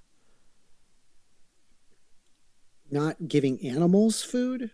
I'm sorry. Can you repeat that? I didn't really understand it. Yeah, they said, why doesn't the reasoning for not giving wild animals food? So like, you could give wild animals food, like the government could subsidize that. But you're probably like, no, we don't need to do that. They're saying, why doesn't the reasoning for not giving wild animals food also apply to poor humans? In other words, like, what's the difference? Like, it'd be helping two different organism sets. I could steal me. I don't consider animals, or rather non-humans, to be at the same level as other humans. Like I'll kill 100 baby seals with a bat before I kill a single human. Right, but I don't think that the questioner is saying this. Like, there's reasons we don't give wild animals food. One, it attracts a bunch more wild animals. Second, it makes these wild animals dependent on the people giving food to the point where they would be unable to survive without that. That's the point that he's trying to make. I mean, I don't equivocate reasoning humans to wild animals. So I just don't think it's analogous, number one. And number two, it's like you're basically saying like, hey, poor people are like wild animals. It's not awful. What he's saying. I don't think that he's making that comparison. I mean, that's like the insinuation. I'm not saying he's saying that. I'm saying it's the insinuation. That's like, I don't reject it from like, I look at it from a humanist standpoint, and this person is like, oh, these poor people, they're like animals. Like, ugh, gross. I mean, I don't know. It's like dehumanizing them. I mean, again, like, it's just pathetic to like take it to that. Like, you could disagree with the question. I think there are differences, but to be like, oh, clearly you're like being bigoted, you're dehumanizing people. He just asked a question. I mean, he could have made the question. He could have said something like this, like, well, the same reason that it's not smart to change the oil every 10 days in a car, why wouldn't that principle apply here? And you'd be like, that's dehumanizing. You're comparing humans to cars. I mean, it's just, you answered, that's fine. Just the whole extra jibe about you're dehumanizing people, it just belies like what could have been a reasonable answer by you. It's like the spite oozing out of you. It's just pathetic. It really is. Airborne Animal says the moderation was pretty good. Thanks. I thought so. It was pretty good. It was tolerable. His 1stAmender knew he didn't have any arguments, so he has to interrupt. Rob definitely won this. Leftists are always generous with other people's money. Not theirs, though. I mean, I take quite a bit of time donating my money when I can. I do what I can. I also pay a great deal in taxes, and I'm perfectly okay with that. And I'm all right with the wealthy paying taxes. I just think people should pay their fair share. And I think that being the wealthiest nation on planet Earth, and yet, you know, we have people who are food insecure or they go hungry. It's just completely ridiculous. It shouldn't exist. Who determines what a fair share is? I don't know, like social scientists, people who study this for a living. Okay. Not you, though. You don't know what a fair share is. No, I'm not a scientist. This one from okay. Chicken pork adobo says, First Amender, why are you always interrupting? It's because you learned that from your mom, who probably interrupts your dad because he's disabled.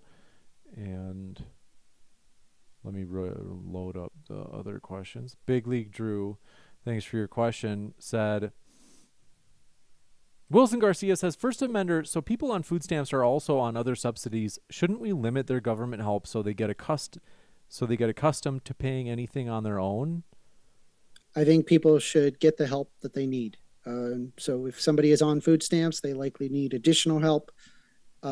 Again, we're the richest nation on planet Earth, but people are suffering more than most of our European counterparts, which have lower GDP per capita. I don't think they need the help according to your own interpretation, because if we stop giving them soda, they have such a good need or such resources, they're able to just buy it with their own money. So I don't think they have the need that you're claiming. This one from Brimstone DDD says, Rob was correct and First Amender is tarded. Dependency, you moron. This one from Flavius Asinius says, I bet First Amender is pro-choice. Yeah, I think people should have a choice over their own body. That's correct. How about the baby? Isa Kabir. It's a fetus. Says, I don't give a crap about it. I know you do. Isa Kabir says, politically... Neither do you, because you want to pull away food go to the stamps. next one. Idiot. This one is from Isa Kabir. I usually hate Isa's questions. Sorry, Isa. But I love this because I'm like, oh, this gives a good chance to like interesting like new ideas I bet we're about to hear. Not to put you on the spot, Rob, but they say for Rob, how would you regulate SNAP? Like what kind of ideas do you have that might be helpful? It's an interesting question. So I think that we should have an agency that's looking into this. I think you should do like independent audits on individuals and on specifically the companies where these people are spending, like a company like Walmart, and see the percentage of things that are being spent at a specific location at a specific time. Those sort of audits will let you address how much of a need there is for these things and how you would be able to limit it based on getting out the worst of the products that don't have nutritional value in those things. I also would aggressively go after states and businesses intentionally going after fraud, and I would have a unit set up going after individuals that are selling their food stamps to sort of purchase other things like, amenities that they wouldn't need, because if they're taking money from the tax dollars, that should be used for the purpose that we're being told. So I would increase the amount of oversight that was going on, much like we saw with agencies like Doge, except I would give them teeth to actually aggressively go after people. Last thing I'll say is if you throw someone in jail for 2-3 years for fraud, whether it be a place like Walmart, someone who's running it, or someone who's abusing this system to sell their food stamps for drugs or something like this, a lot of the problem would clear up. And if you limited the amount of unhealthy food that could be done, I think we'd save a lot of money. People would be very much healthier. And we'd spend less money on medicated things like that as well. You got it. It'd be a lot cheaper by increasing the government expenditure. I don't want to have rebuttals. Sorry. This one from... Sorry, I'm having a boomer moment. Big League Drew says, First Amender, how would you feel if you didn't have breakfast? This morning, let's say. If I didn't have breakfast, I had breakfast.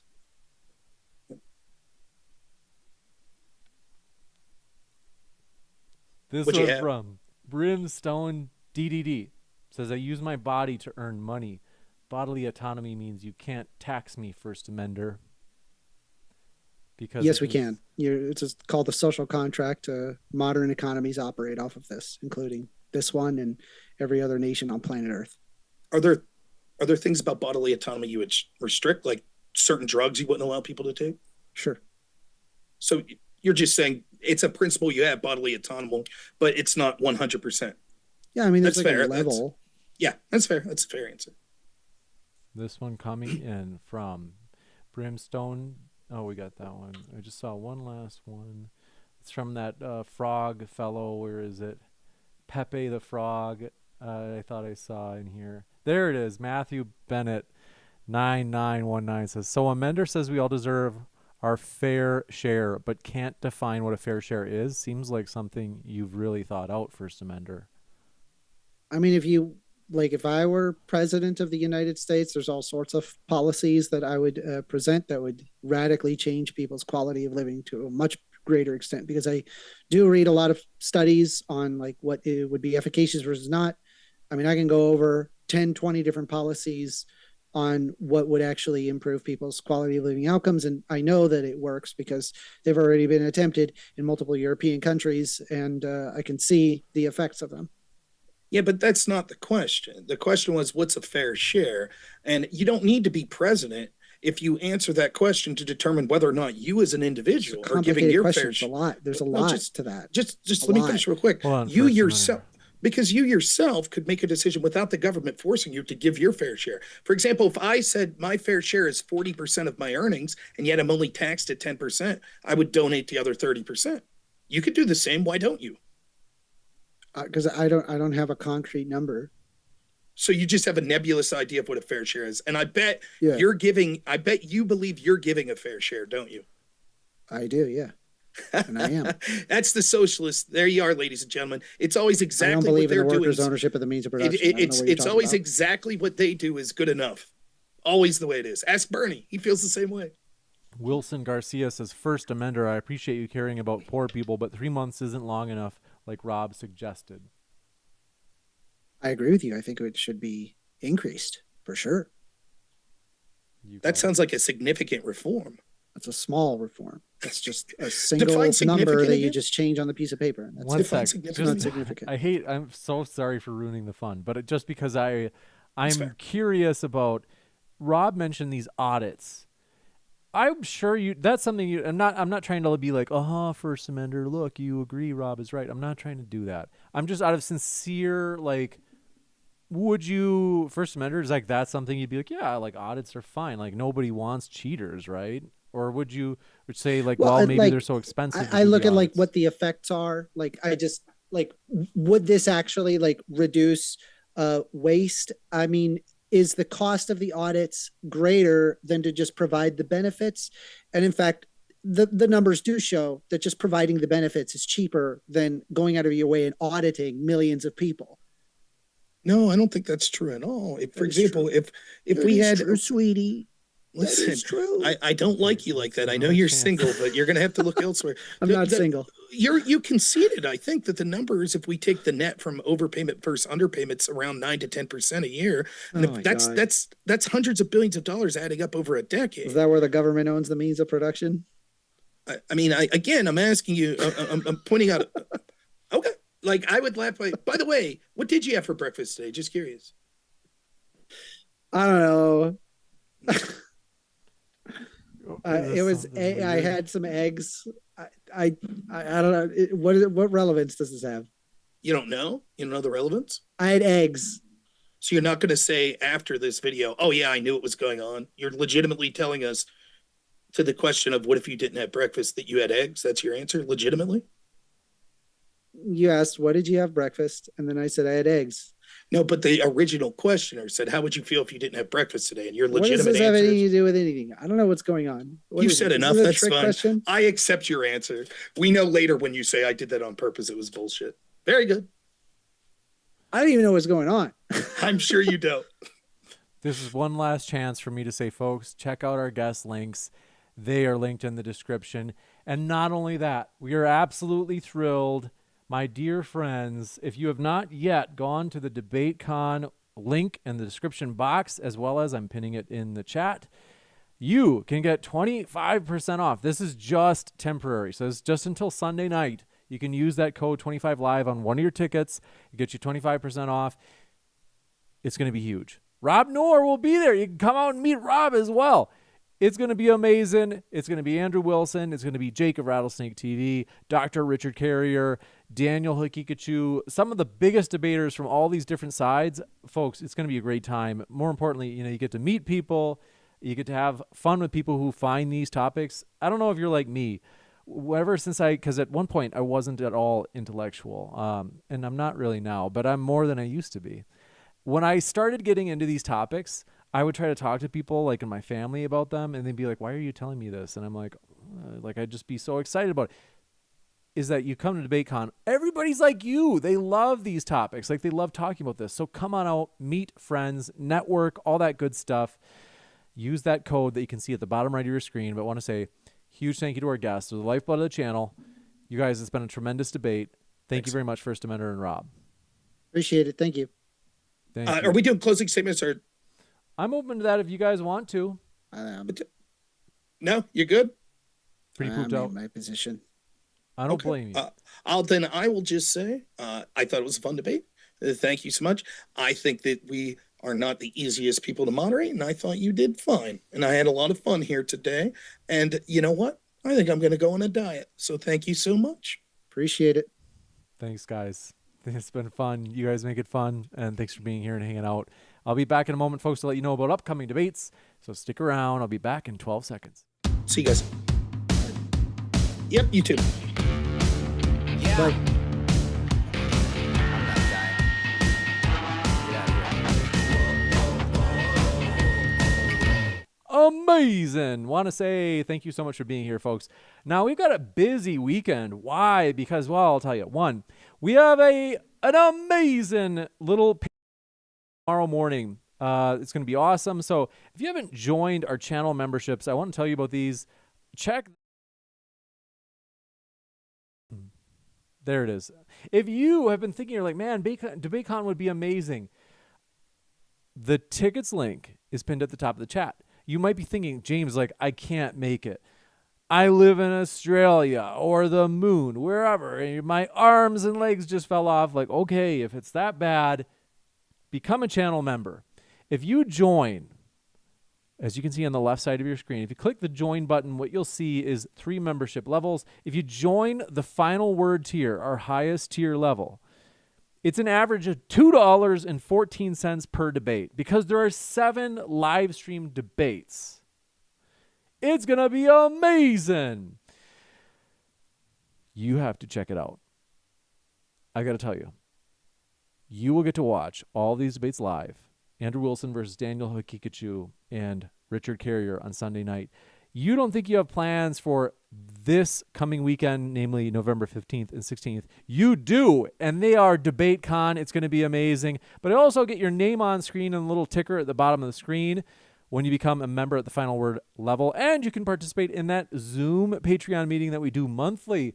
And that's actually happening tomorrow. So if you want, you can join that. The link is posted there on the tab here. And I want to say, though, you might be thinking like what other, I'm thinking about this membership thing.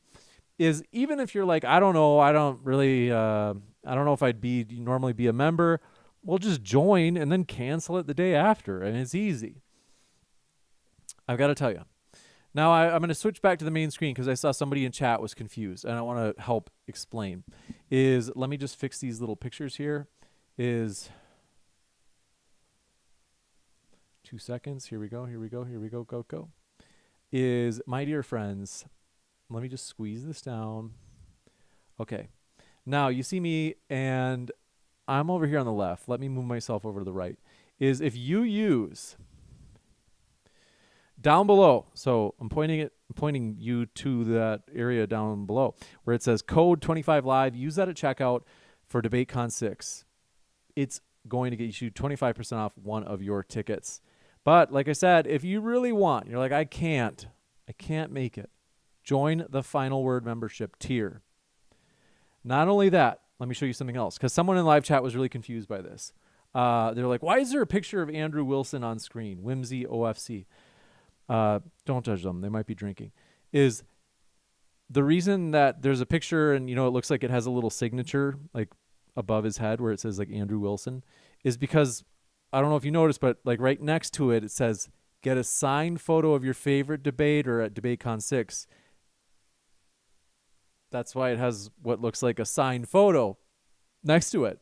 Is basically it's saying, hey, if you want, you can get a sign. That would just like be an example of what it would look like. Now, does Andrew Wilson have that good of handwriting? I've seen his handwriting. He wishes it was that good, okay?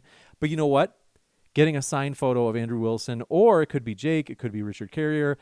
It is going to be so amazing. Check out that Indiegogo linked in the description box. Whew. I've got to tell you, I'm going to put that in the live chat as well. Now, let me find this link. There are a lot of... we got all sorts of announcements and updates. But yes, I got to say, thank you for hanging out here. Thanks for being a member. Greg Sanich, 5183. Appreciate you being a channel member. Means more than you know. Now, other stuff at the bottom, like here, is our memberships goal for the stream is 2 out of 3. So our membership goal was 3 new memberships. We've gotten 2 new memberships. Who's going to be the person that gets us over the hump of that goal of 3 new memberships per stream? Hit that membership button. Watch DebateCon live. It's going to be amazing. Now, not only that, if you join at the Final Word membership, you also get to use these amazing emoticons customized from MDD. So, for example, you can see we have the one that I just put in chat. You can also use the other one where you can call someone a soy boy. But yes, Daniel8876 says, Daniel Hakikachu 2 with the signed photo. Yes, he would be an option. You would just have to let me know which speaker you would want to have a signed photo of. And then when I go to DebateCon, I just go up to the speaker, and obviously we communicate it beforehand where you say, hey, would you be willing to do this? And we're like, yeah, sure. It's a way that we just raise funds for covering the cost of the venue. And believe me, these, like, I had to update the costs for these events. It's insane. It is, I just updated it today.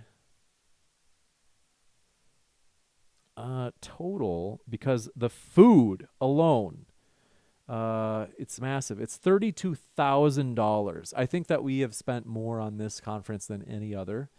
And I got to tell you, though, it's going to be amazing. But yes, other stuff. Let me get down to the next one.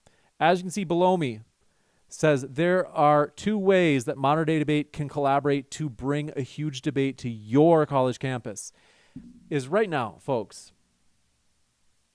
I'm going to put a poll in the live chat. Quickly, quietly, silently, D4R.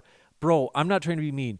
You might be depressed. You just seem so cynical, and cynicism is actually correlated with depression. So they're associated where when you have that kind of cynicism, I see it just when you're in the live chat. You want to maybe get some help. But now maybe if you're just meaning it in a playful way, then forgive me, because I know you'll probably try to play it off. But I will say this. We are very excited. One, I'm going to put that poll in for my friend who's just very cynical guy. But not only that, is you, if you're like, hey, I would like to host a huge debate on my college campus, just email me at moderndaydebate@gmail.com. Now, I'm putting that question, do SNAP benefits need significant reform, into the poll, and you guys can vote right now.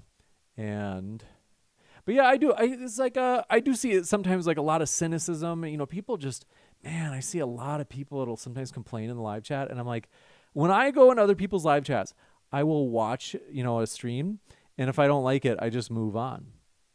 And if I like it, I just stay. But yeah, a lot of people, I just see them, they complain and they're cynical. They're like, oh, it's because of this. And it's like, dear gosh. But yes, want to say, we're grateful for you being here. A lot of you are very positive, and I want to say I don't want to give too much attention to the negative people, because there are a lot of positive ones, and I really do appreciate that. But yeah, quickly, quietly, they're getting defensive now, so they're upset. But yeah, I do appreciate you being here. Thanks. I know you're pretty upset, but I got to say, we do appreciate the positivity. As a lot of people are positive. If you haven't seen it, I've got to tell you something right now. Is our recent Outnumbered uploads have been getting massive positive feedback, which we appreciate. We know it's the internet. Not everybody's going to be positive. That's okay. No problem. But like I said, anything can be too much. I want to show you, though, this is if you haven't seen this Outnumbered video, this is one of the most popular that we've ever, in terms of any of our videos. I don't know if I've ever seen any that's gotten so many positive comments. And so I want to say thank you to those that are positive, because we do appreciate that big time. If you are down or discouraged, folks, don't give up. Don't get discouraged and, be all angry and in a foul mood, quickly, quietly, silently. Keep the hope. Things will get better. But I want to say thank you guys for your support. I am going to, let me pull up the next thing. So we have chapters. If you would like to start a Modern Day Debate chapter, or maybe you're like, hey, I have a student group, but I don't want to have a Modern Day Debate chapter. I just want to host a debate through, let's say, the campus group that I'm a part of. there is a way you can do that. Is quickly silently. Now he's trolling me. Either he's drinking or he's trolling me. But yeah, is I do want to say we do appreciate your guys' support, and you're a funny guy. I like your playfulness. Now, if you'd like, yes, if you are from, let's say, college Republicans, or what's the word I'm looking for? If you're from Ratio Christi or an atheist group like Secular Student Alliance, is just let me know. We can get a debate set up through that student group as well. It doesn't have to be a modern day debate chapter. Like, we're not worried about the number of chapters that we have. We're just like if it's like a one-off and done. Thanks for your kind words. Daniel 8876 says, appreciate your work, James. Thank you for your kind words. Is that if it's just like a one-off and done, where it's like, oh, there's just one debate and that's it. No commitment, no monthly meetings, like easy. Yeah, we'd be happy to do that. Now, let me look up. If you'd like to participate in a group discussion, we are going to start doing some group discussions. Actually, we've got to, really quick, I've got to read off all of our channel members. Especially if you live in Phoenix, Las Vegas, or Los Angeles. But yeah, if you want something in the chat, I highly encourage you. Just say, hey, can you put up a poll, James? So yeah, look, quickly, quietly, silently. He's pretty upset. He's calling me TRANS. Just relax, buddy. It's not a big deal. But seriously, don't, if you're down and life's not going the way you thought, don't worry. Like, we've all been there. It will get better. Keep the hope. But I've got to tell you, Green Sanich, thanks for your kind words, says, I absolutely appreciate your guys respecting people's freedom to voice various opinions and ideas. Freedom is our most valuable value. I've had some horrible and contentious things in here. Respect. Thank you for your kind words. Now, let me pull this up. Memberships, okay. Is that we are excited about these memberships.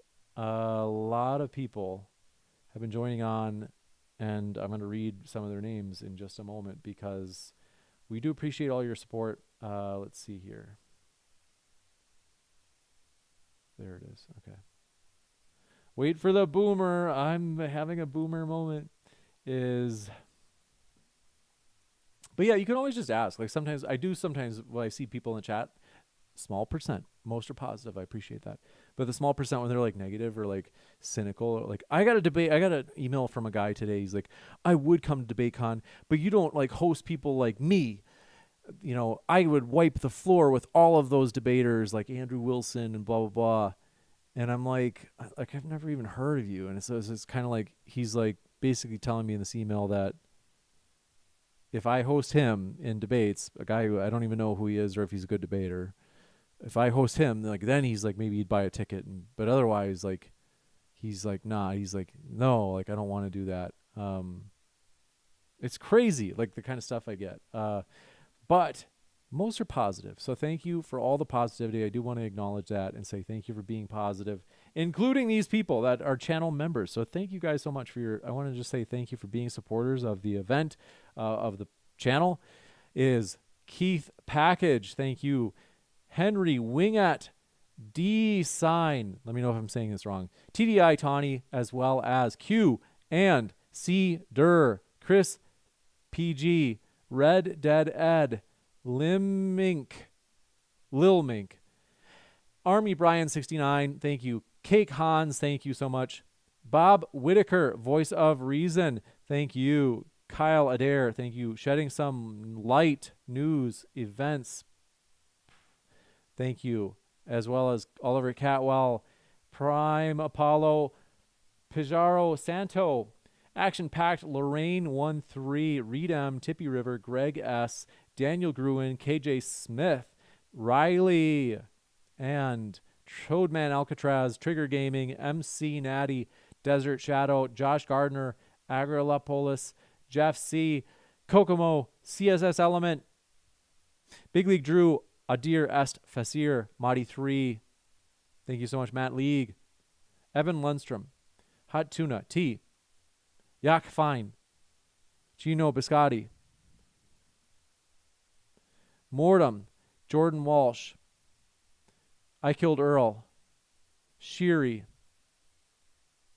Tyshera Eubanks. Samuel Lindstrom. Nikki No Sticky. Fady Ibrahim, NetTube user. Basil Problem, Jen Ranch Girl. Nathaniel, Mr. Samuel Tawheed. Walk with the Spirit. Ryan. Kat Johnson. Marilyn. Jupiter Darman, Tony's Tech and Custom PCs, and Pito Rosario. Thank you so much for being members at the debater level or the final word level. But yeah, you guys make this fun. Thank you guys for all your support. Good to see you there in chat. Green Sandwich 5183. Thank you, and appreciate your kind words. Oh, Big League Drew says, you gonna join Daniel? Let's see. But yeah, I'm pretty tired. I'm gonna go rest. So thank you, Daniel, for your kind words. I do appreciate that more than you know. Thanks for being here. And yeah, I think we're gonna wrap up with that because I'm gonna be hosting a debate tomorrow. So tomorrow night I will be hosting that one as well. Then we'll be hosting another one on Monday, and then on I think Tuesday, and then Thursday. I think we're hosting one Friday too. So this is going to be a lot, but I love doing it. And so thank you guys for your support. Thank you guys for making this awesome. I love you guys. I will see you soon. Keep sifting out the reasonable from the unreasonable. And we will see you at the next debate tomorrow night.